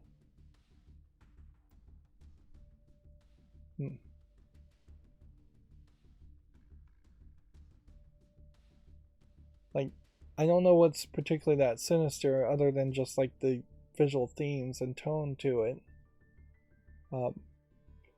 It might be a little bit creepy here if we got to a point where he's bringing like a mermaid and the mermaid is being chopped up. Which there was like an art piece like that where it was a mermaid being butchered for food. I saw that many years ago. It's like a digital picture, not anything that important. So yeah, theming wise, I don't know if you really want that extra story and that extra sinister feeling to it when most people who would want to play a fishing game probably just want a nice casual experience that's laid back and relaxing. And if you are a fisher, I mean, it's not that, it doesn't feel that wrong to kill a fish after you've hooked them, because you know that once you've hooked a fish, it's pretty much dead already. The idea of unhooking most fish and throwing them back is pointless. They die within a few days, or they just never recover. Fish have very short lives and very small brains anyway, so it's like the best thing for fishing you can do is certainly just fish it and eat it and continue the cycle of life like every other animal on the planet does, not letting it go to waste. And if you're okay with all of that, then having a butcher cut up a fish and pay you for it doesn't really come off as sinister. And having somebody develop a game about fishing when they're giving off the feeling that they don't actually like the concept of fishing is a weird decision, certainly. Almost like it's a propaganda piece against fishing. But you don't really need to make a propaganda piece against fishing. Most people don't like fishing. Most people don't do it. And if you are doing it, you're probably in the exception that does like fishing or doing it for a livelihood and you don't have any other options. So you can't convince somebody to starve to death just because fishing is gross. Moving on, a first-person puzzle game, 7 Doors, is coming to basically everything except for PC. It's already on PC since 2020. This is one of those games that really isn't that relevant and has like 70% reviews on it.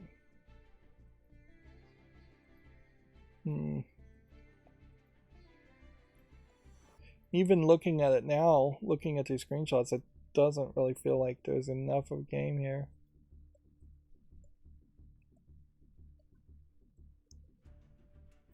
So yeah, usually when I see a game coming to other consoles, I would pull the trigger and put it on the follow list or put it on the wish list, but in that case, I'm not going to do either. A 2D action roguelike hack and slash game, Death or Treat, is coming to consoles and PC this spring. Okay. Looks like a game that might catch my attention. It might be a little too dark for its own good. You have to be careful, particularly when you're doing something that's in that spooky theme, that you don't end up with a game that's too dark to see. They did fix that somewhat by having the main character bright white. Let's see, Last of Us Part 1 for PC delayed to March 26th. We already talked about that. Crossfire ending service on May 18th. We talked about that. Armored Core 6 fires a Rubicon producer, talks mech action at Taipei Game Show 2023. An 18-minute interview will happen, or did happen. Did happen. Taipei Game Show is not one I'm particularly familiar with. I assume Taipei is in Taiwan.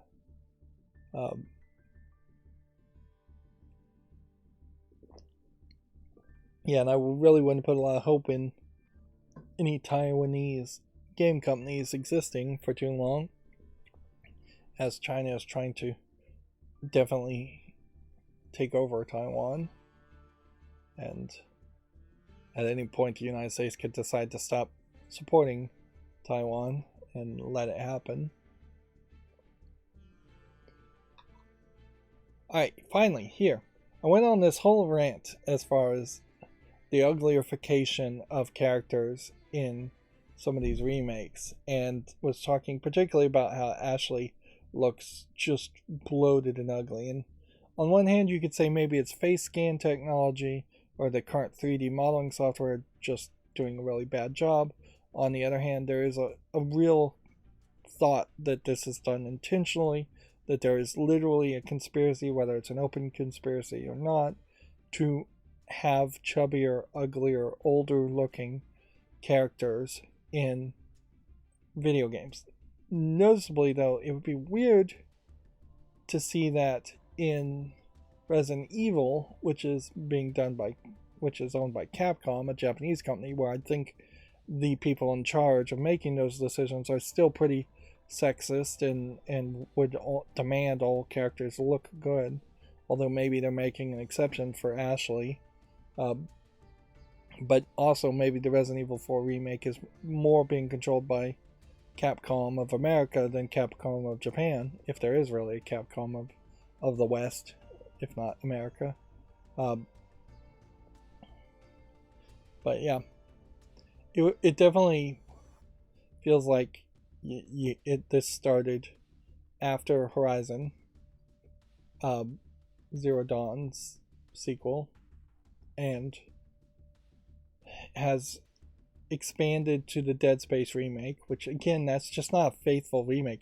You can't make the argument that the face being changed to be something completely different and be somewhat in line with the new voice actor of Dead Space is a faithful remake to the original. And yeah, I definitely would not say this is a faithful remake to Ashley. She looks pale, she looks sickly. Maybe there's an intention of this, maybe this is after she's been infected with the Lost Plagueis, but yeah, this white hair is weird. I don't think she really had white hair, more blonde hair. She's face is definitely rounder, and she just looks older. Remember, she was supposed to be like a 17-year-old, 18-year-old president's daughter, California girl, party girl type character. Now she looks like she's in her mid-30s. Her outfit's changed too. Leon here, when you look at this, looks still pretty good, but even Leon is not looking as good. So yeah, this would have been right as he rescued her from the church. So this is when you first meet her, and you can see the game has changed somewhat. They've probably gotten rid of the skirt, which, nope, they didn't get rid of the skirt, which is weird. Like, that would have been the thing that you would have thought of they would have gotten rid of first. And here you can look at the church being a very different experience now. They ever in bright clothing. Man, it's just cutscene after cutscene here.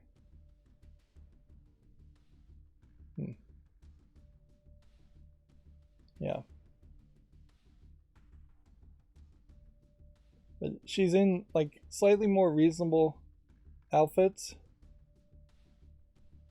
I almost wonder if the Japanese faces of these characters if there is a Japanese version of the faces of these characters, if they would just look a lot better.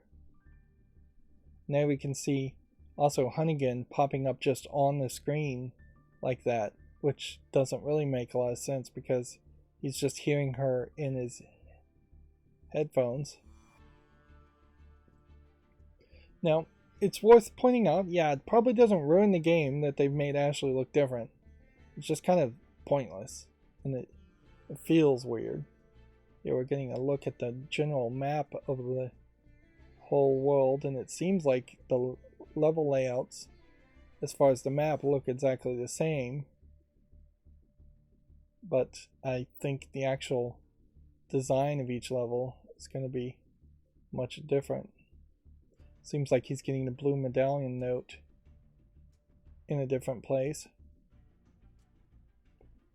Like, I would suspect and hope that Ashley is less annoying in this version of the game and maybe more of an empowered character. Maybe you could even bring Ashley back in further remakes to do more. There seems to be a whole stealth sequence here that is new. Yeah, you just have stealth takedowns. And I guess no gender discrimination here was the saying. You just stabbed a woman in the neck. And then stabbed another lady in the neck. Here you can see Ashley getting carried away. And that this graveyard is bigger, and everything seems to be scaled and zoomed in a lot more. So instead of it being a small tiny area where you just run, that is way too many items to have on the first playthrough at this point in the game. Plus the Las Plagas are already attacking at this point, and that shouldn't be happening. It's nighttime, or it's raining.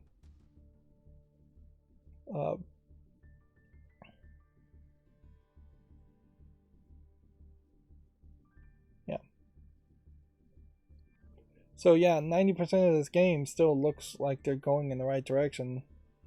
I just think immediately you probably will have a mod that makes Ashley look better in some way. And it does seem like there's a failure somewhere to just have your 3D CGI females look as good as even the 3D CGI males in the game.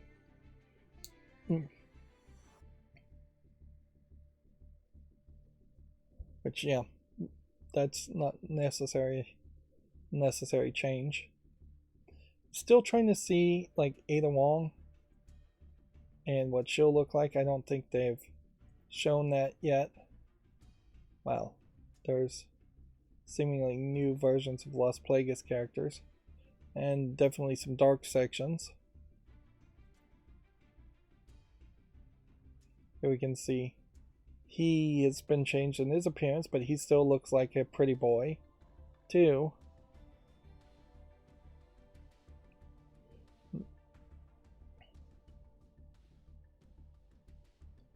Yep, and this is the building. Trapped in the building, and it seems like there's definitely more variety of enemies. I would say from what I'm seeing here, this is not going to feel like Resident Evil 4. It's going to feel like what a modern attempt on Resident Evil 4 is. But it's just going to be so much different, obviously.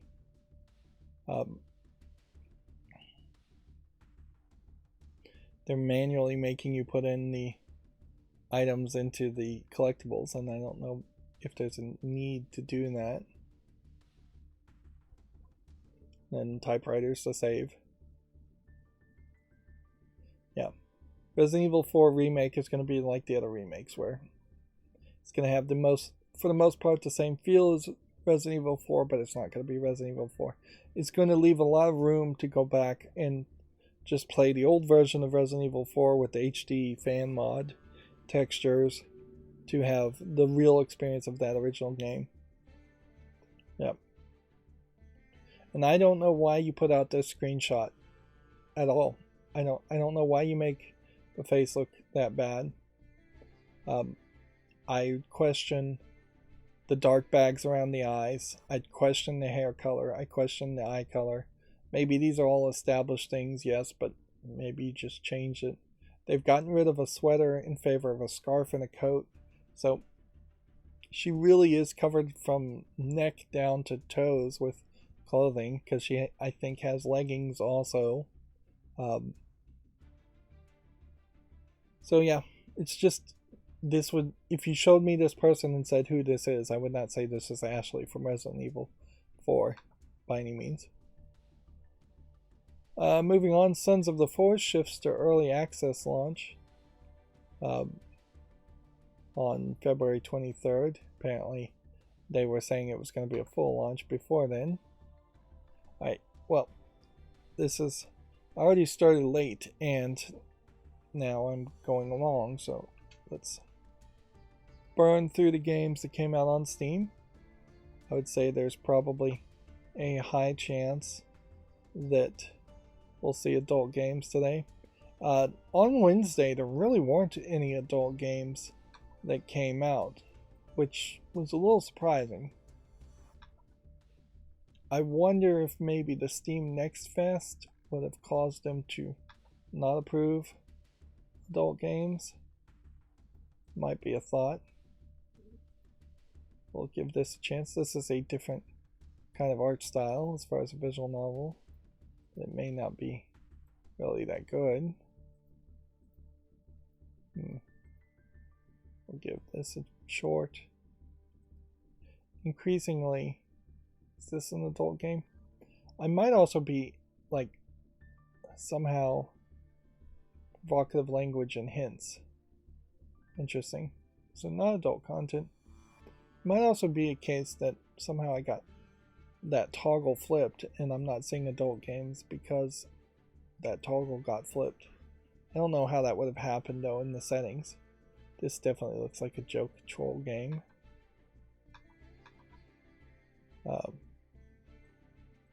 Guacamole. It's like that aggro.io game, but with guacamole. Which, that's an interesting thought. Had they made this game when aggro.io was popular, that might have worked. Now, it's irrelevant. Button VR. I'll give it a follow, but it's a VR game, so I won't give it a short. Increasingly, I guess, because I am... Again, I'll give this a follow, but not a short, because it's not very visually interesting. I'm potentially making shorts, which is then pushing me to make more DLC English, put more things on the fall list, which is just making the fall list longer and longer. says this is a tower defense game. Yep, doesn't look very quality. Looks asset flippy. Although in comparison, this Duel TD looks absolutely garbage. Yeah, I thought Steam had pretty much said you couldn't attack anyone directly, even somebody like Putin or Trump. So this lawnmower game, Find Trump, seems odd that it would be allowed. If anything, I would warn more liberal people in Valve, which you'd assume Valve is somewhat liberal, to not allow games that are pro-Trump or anti-Trump in either way. Although, if Valve is mostly made up of actual libertarian people, that's more conservative people, actually, and more right-wing. So, pro-Trump games you would see release here. This game Legacy looks just like a garbage survival game, and I guess they're just dangerously close here to revealing a boob on the character with this loincloth, but not close enough to actually reveal anything, so it loses interest on that aspect also. This is mixed reviewed. Here we have another game that's not English. If we are seeing a lot of Japanese only language games come out, that is probably a good indicator, even if they are just anime visual novels, because that inspires more confidence that their PC gaming is growing in Japan. Here we go. Dark Desire Mute 2 is a 3D CGI adult game. Seems to be all girl on girl stuff for the most part. It's another one of these cheap 3D CGI visual novels, $4.49 English only. It is part of the Cindy universe, of which has many episodes. This is after Dark Desire 6, Episode 8, Mission Go. And yeah, it's probably disingenuous to really call it a series, as much as it's probably incredibly short kinetic visual novels with very few images. Probably 15-20 minutes of experience for way too much. Moving on, Upgrade VR, I don't think is quite enough. Although I do like the idea of just a very light eye headband. They're saying it's a brain training, which then they're saying cognitive training could be useful as part of recovery after COVID-19. Arguably, extreme claims shouldn't be allowed on Steam either. If you're going to really curate something, definitely curate things that you could be held liable for, as far as just claiming that this might help you with COVID-19. Next we have another 3D CGI adult game called 14 Days of Desire.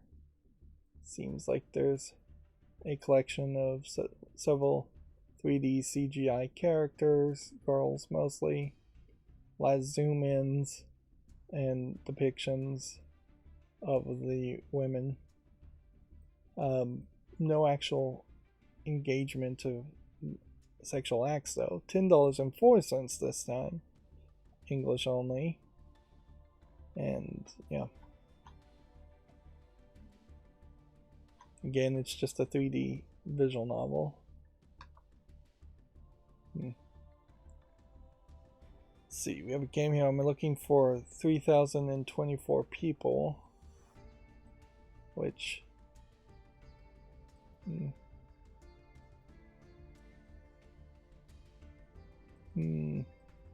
seems to be an augmented reality game. It almost feels like there at some point could be an augmented reality game where you're asked to find certain people, and actually the game itself is just the CIA or some other government's equivalent of that, and they're just trying to have you search the internet to hunt down people for them. Yeah. Inevitably, you could probably crowdsource spying very easily and gamify it if you were smart about it. I don't know if the CIA or any other countries are that smart as far as having the talent to gamify spying and make it look like a game to convince people to stalk. Right, next we have a game called Just Futanare, which is Dick Girl, and it's a 3D anime style color palette of a Dick Girl and maybe some other girls. It actually looks considerably worse than the two previous adult games, though, in part because it is a VR game. It's selling for $17.99. It says it has 23 scenes. It's English and Japanese language wise. So this might actually be the first instance I've seen of VR porn on Steam.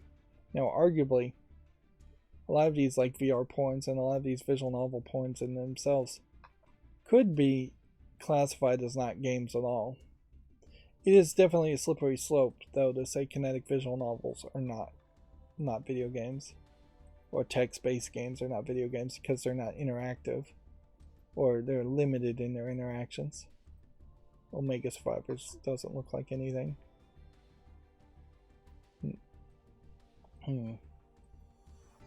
Yeah, Clinging Queens. I'll give it a chance. Well, do I need to put this on the fall list, or should I just make a short on it? I think I'll just make a short on it.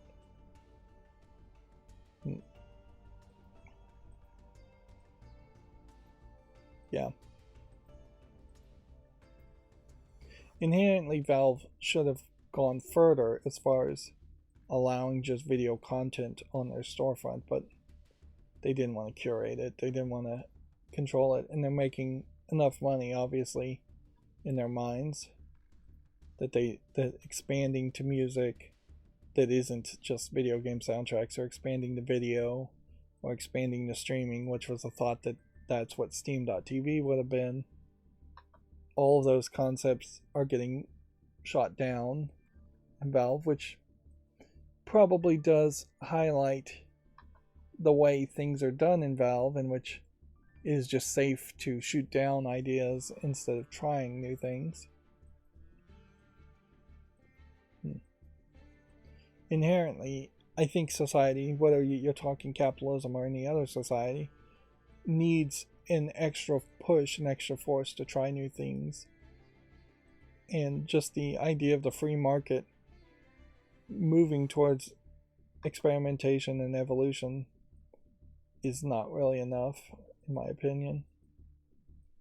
Like, there needs to be government grants to try new things. There needs to just be support to try new things. This is another Japanese only game. It says it's a point and click adventure, and that might be a bit of a dungeon crawler too. We have a pretty looking game, but I'm not sure that there's really anything here other than a pretty looking forest. Yeah, I'll give it a follow anyways. Man 2 is not anything. It's just an asset flip garbage game. Galactic Escape doesn't look good enough to interest me. Is it good enough for other people? I don't think so. Variant 22.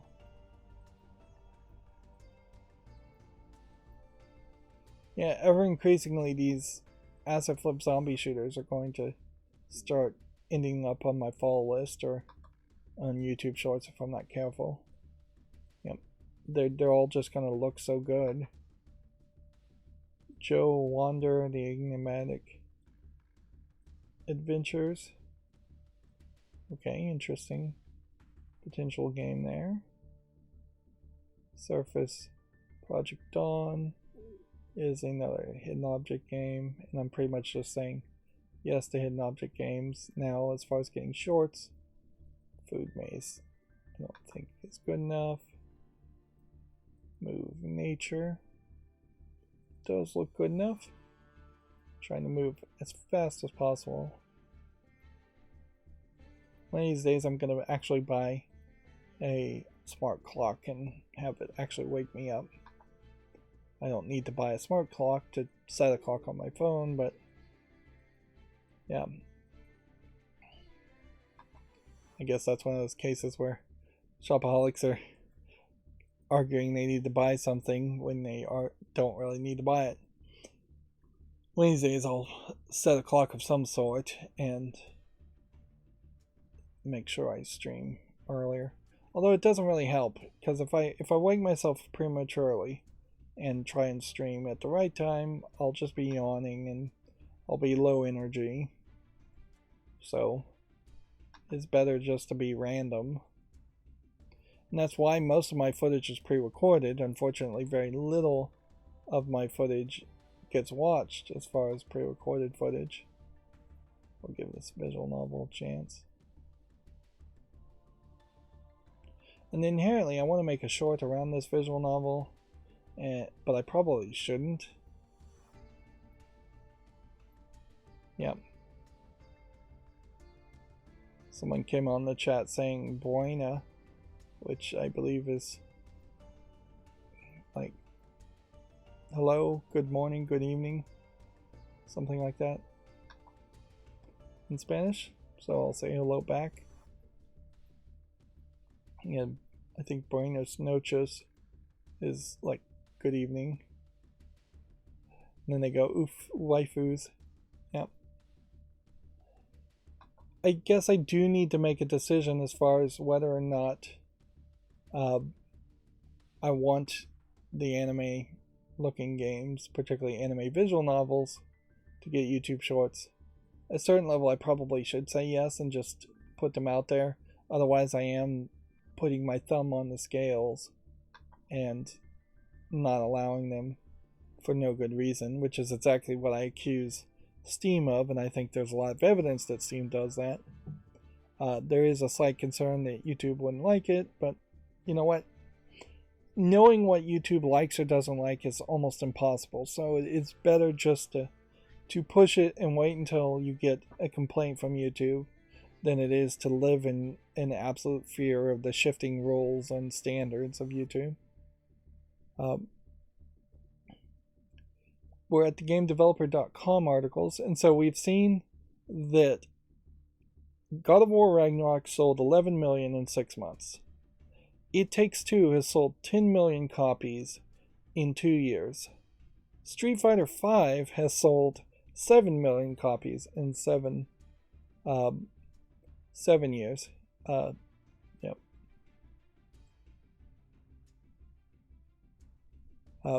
So, of course, the Street Fighter series and fighting games are a niche upon themselves, and very few gamers actually play fighting games. Last time I probably played a fighting game was in an arcade 20-30 years ago. Well, yeah, pretty much. So, yeah, there really isn't an average gamer, as it were. There are fighting game gamers as their own niche. There are Halo gamers as their own niche. And then there's FIFA gamers, and then there's wrestling gamers, and then there's puzzle gamers and cell phone gamers, and we all just kind of say we all play games, but it doesn't really mean anything. It's like saying we all read.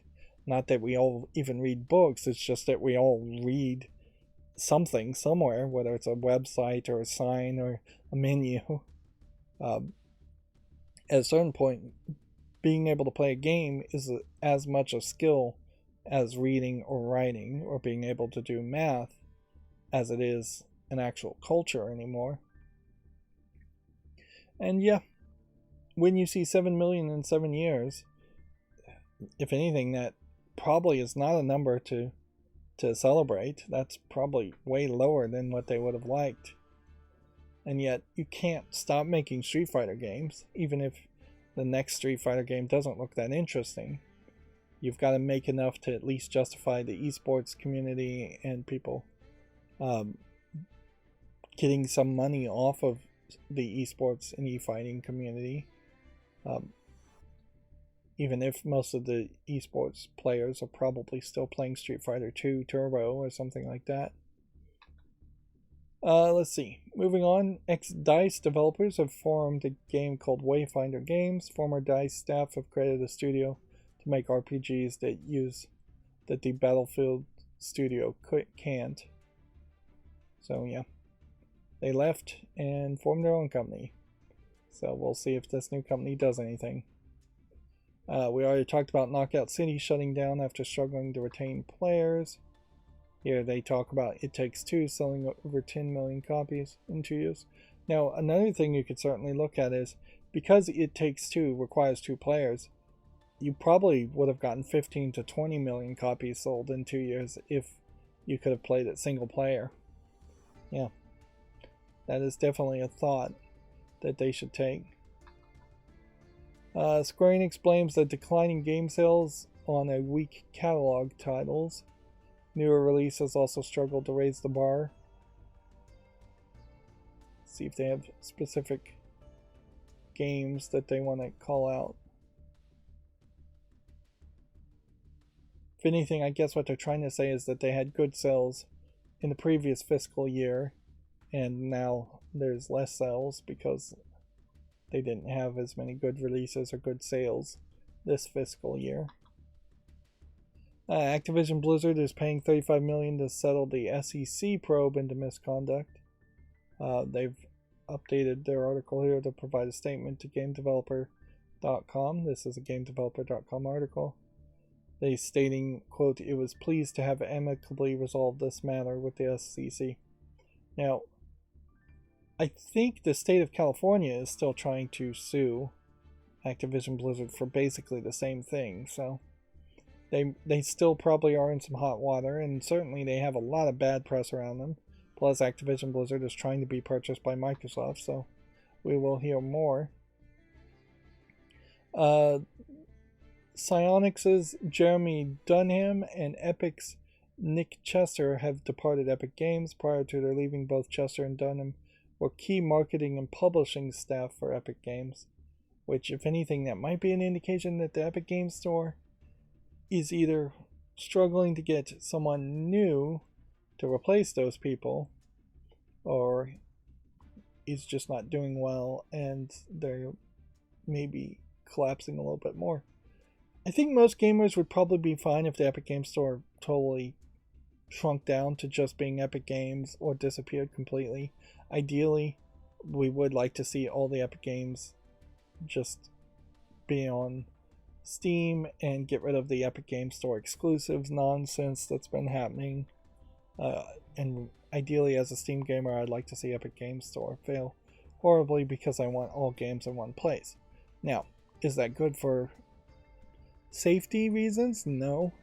It would be much better if there were 2 thriving game stores that competed with each other, and then maybe by law or maybe by just cooperation, when you bought a game on one storefront, you got a free key for the other storefront. And you can do some of that, certainly, and integrate any installed game into the Steam launcher, but I would like to be able to always have the confidence that I could re-download my games and have all my games in one place, whether that's Steam or some other storefront. And you don't really have that full confidence even now with Steam, because at some point Steam might go out of business. It's highly unlikely, but if they did, then you'd be really struggling to get those games back.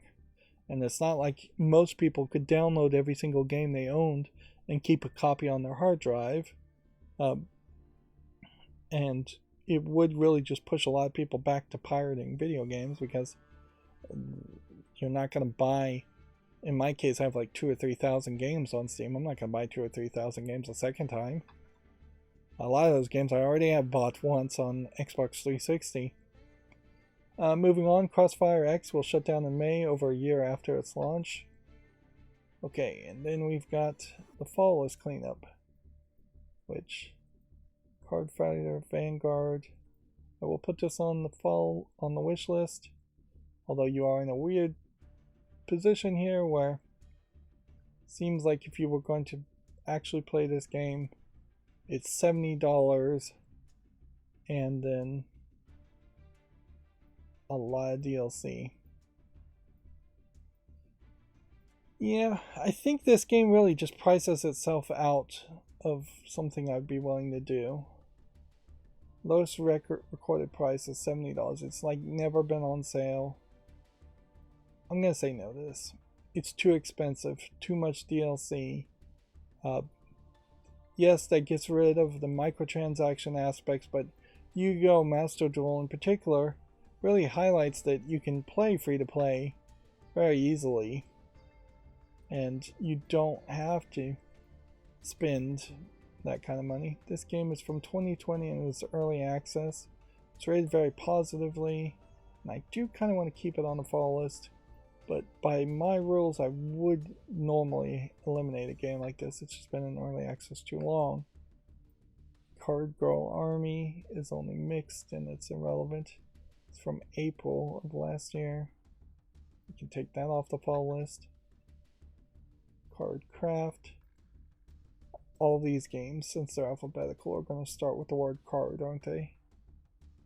September of 2022. Positive. Should I give it some more time? Alright, I'll give it some more time. Card Constructor. Okay, there we go. That's at least not a card game. It's mixed though, so it leaves the fall list. Capybara Spa. Overwhelmingly positive, even though it's a weird looking game. So I'll put that on the wish list.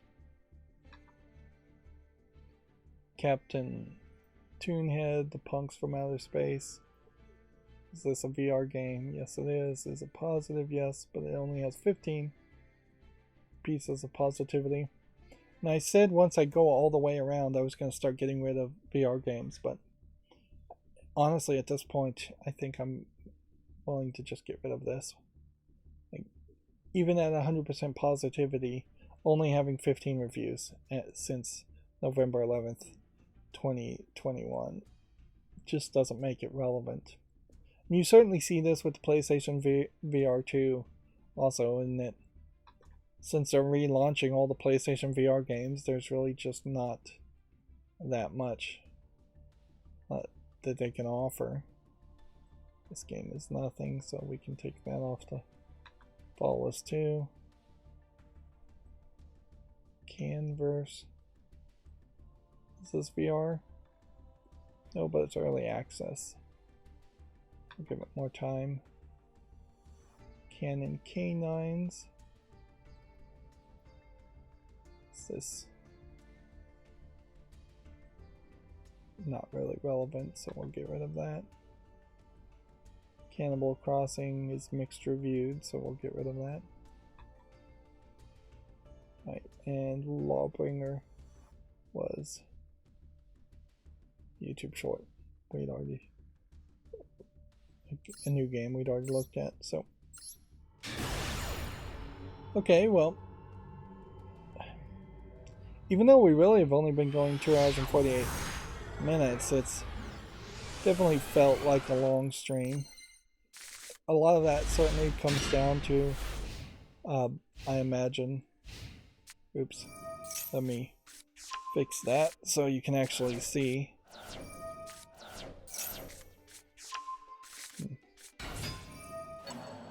There we go. It's felt like a long stream. We didn't see a lot of adult games. Even now, it seems like there's an odd dry spell. So I'd expect at some point next week we will get a little bit more of a flood of adult games.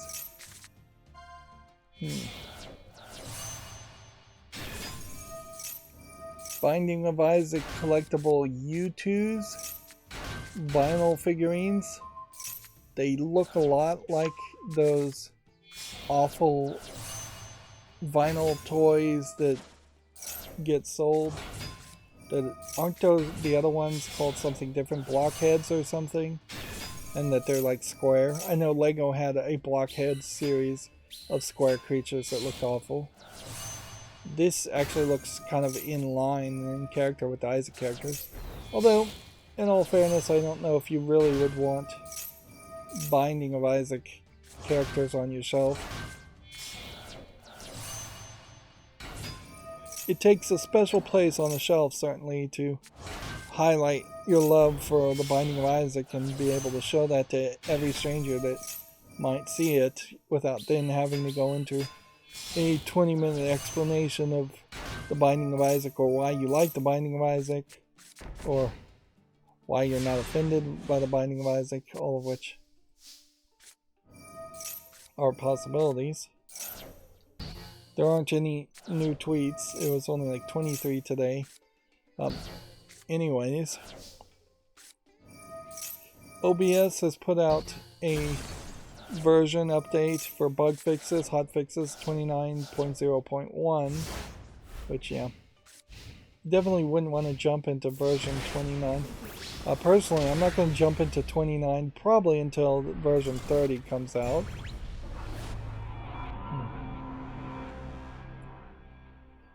And then ScumVM says a few months have passed since they released version 2.6.1, and so they're starting to work on version 2.7 instead.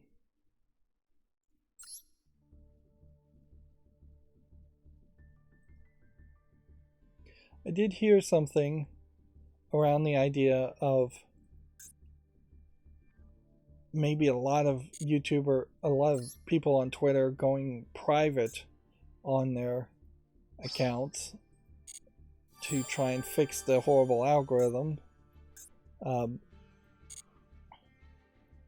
just Twitter in general not working the way it should, which that might be affecting how many posts I'm seeing. Also, there's some weird talk around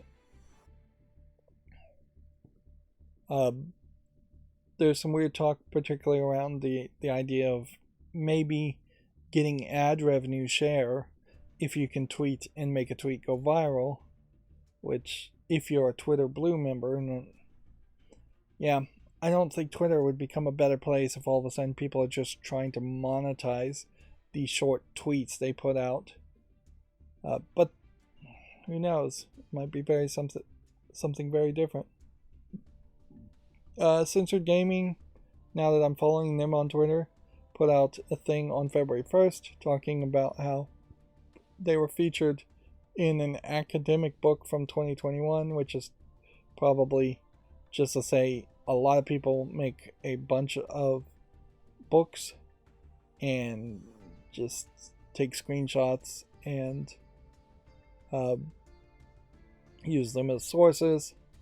And yeah, I'm sure Censored Gaming didn't even know about this or didn't get paid for this. Arguably, he might have a copyright claim for the book because of them using the image, but he probably wouldn't pursue it. He also has this PC gamer image, which would be hard to zoom in here. Let's see what happens when I bring up my zoom. Alright, we'll see if this works.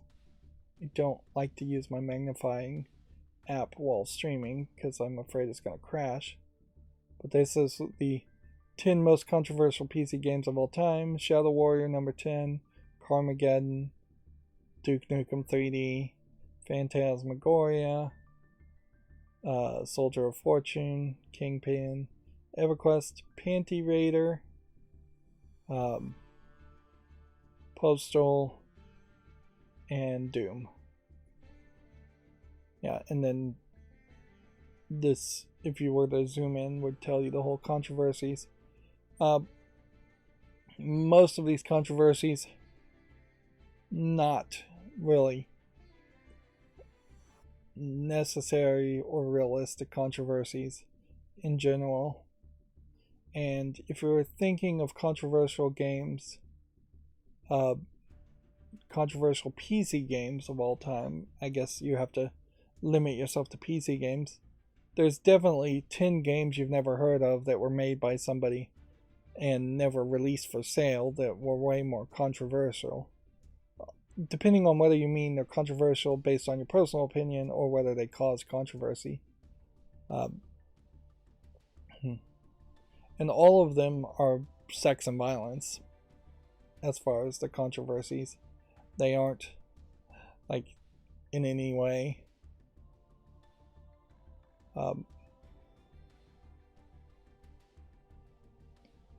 they aren't really in any way controversial on any other concepts or topics.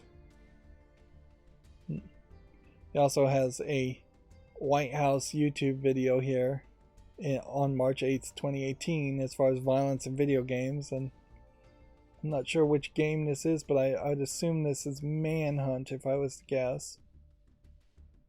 And then he retweets and follows up, research has consistently found no evidence linking virtual violence and real life violence.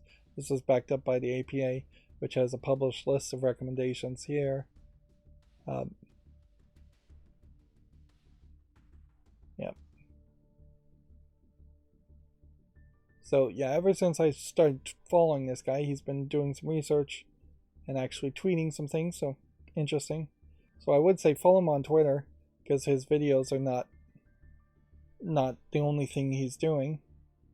There's also kind of a weird Bayonetta collab promo happening with this game, Last Claudia, which, yeah,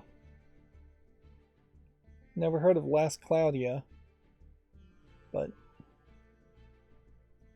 apparently it's getting a Bayonetta promo. You'd think that there would be a better collaboration that could be done, but often in collaborations there is a big game like Bayonetta 3 and then there's a small game that you've never heard of. Alright, well, that's going to be it for this stream. As always, I ask you to like, share, subscribe, comment, and watch every second of my videos. If you want to friend or follow me on any social media sites, there's a bunch of links down below. And if you want to support me further, there's a link to Patreon, or you can friend me on Steam and get me a game off my wish list. Thank you for watching. Have a good evening.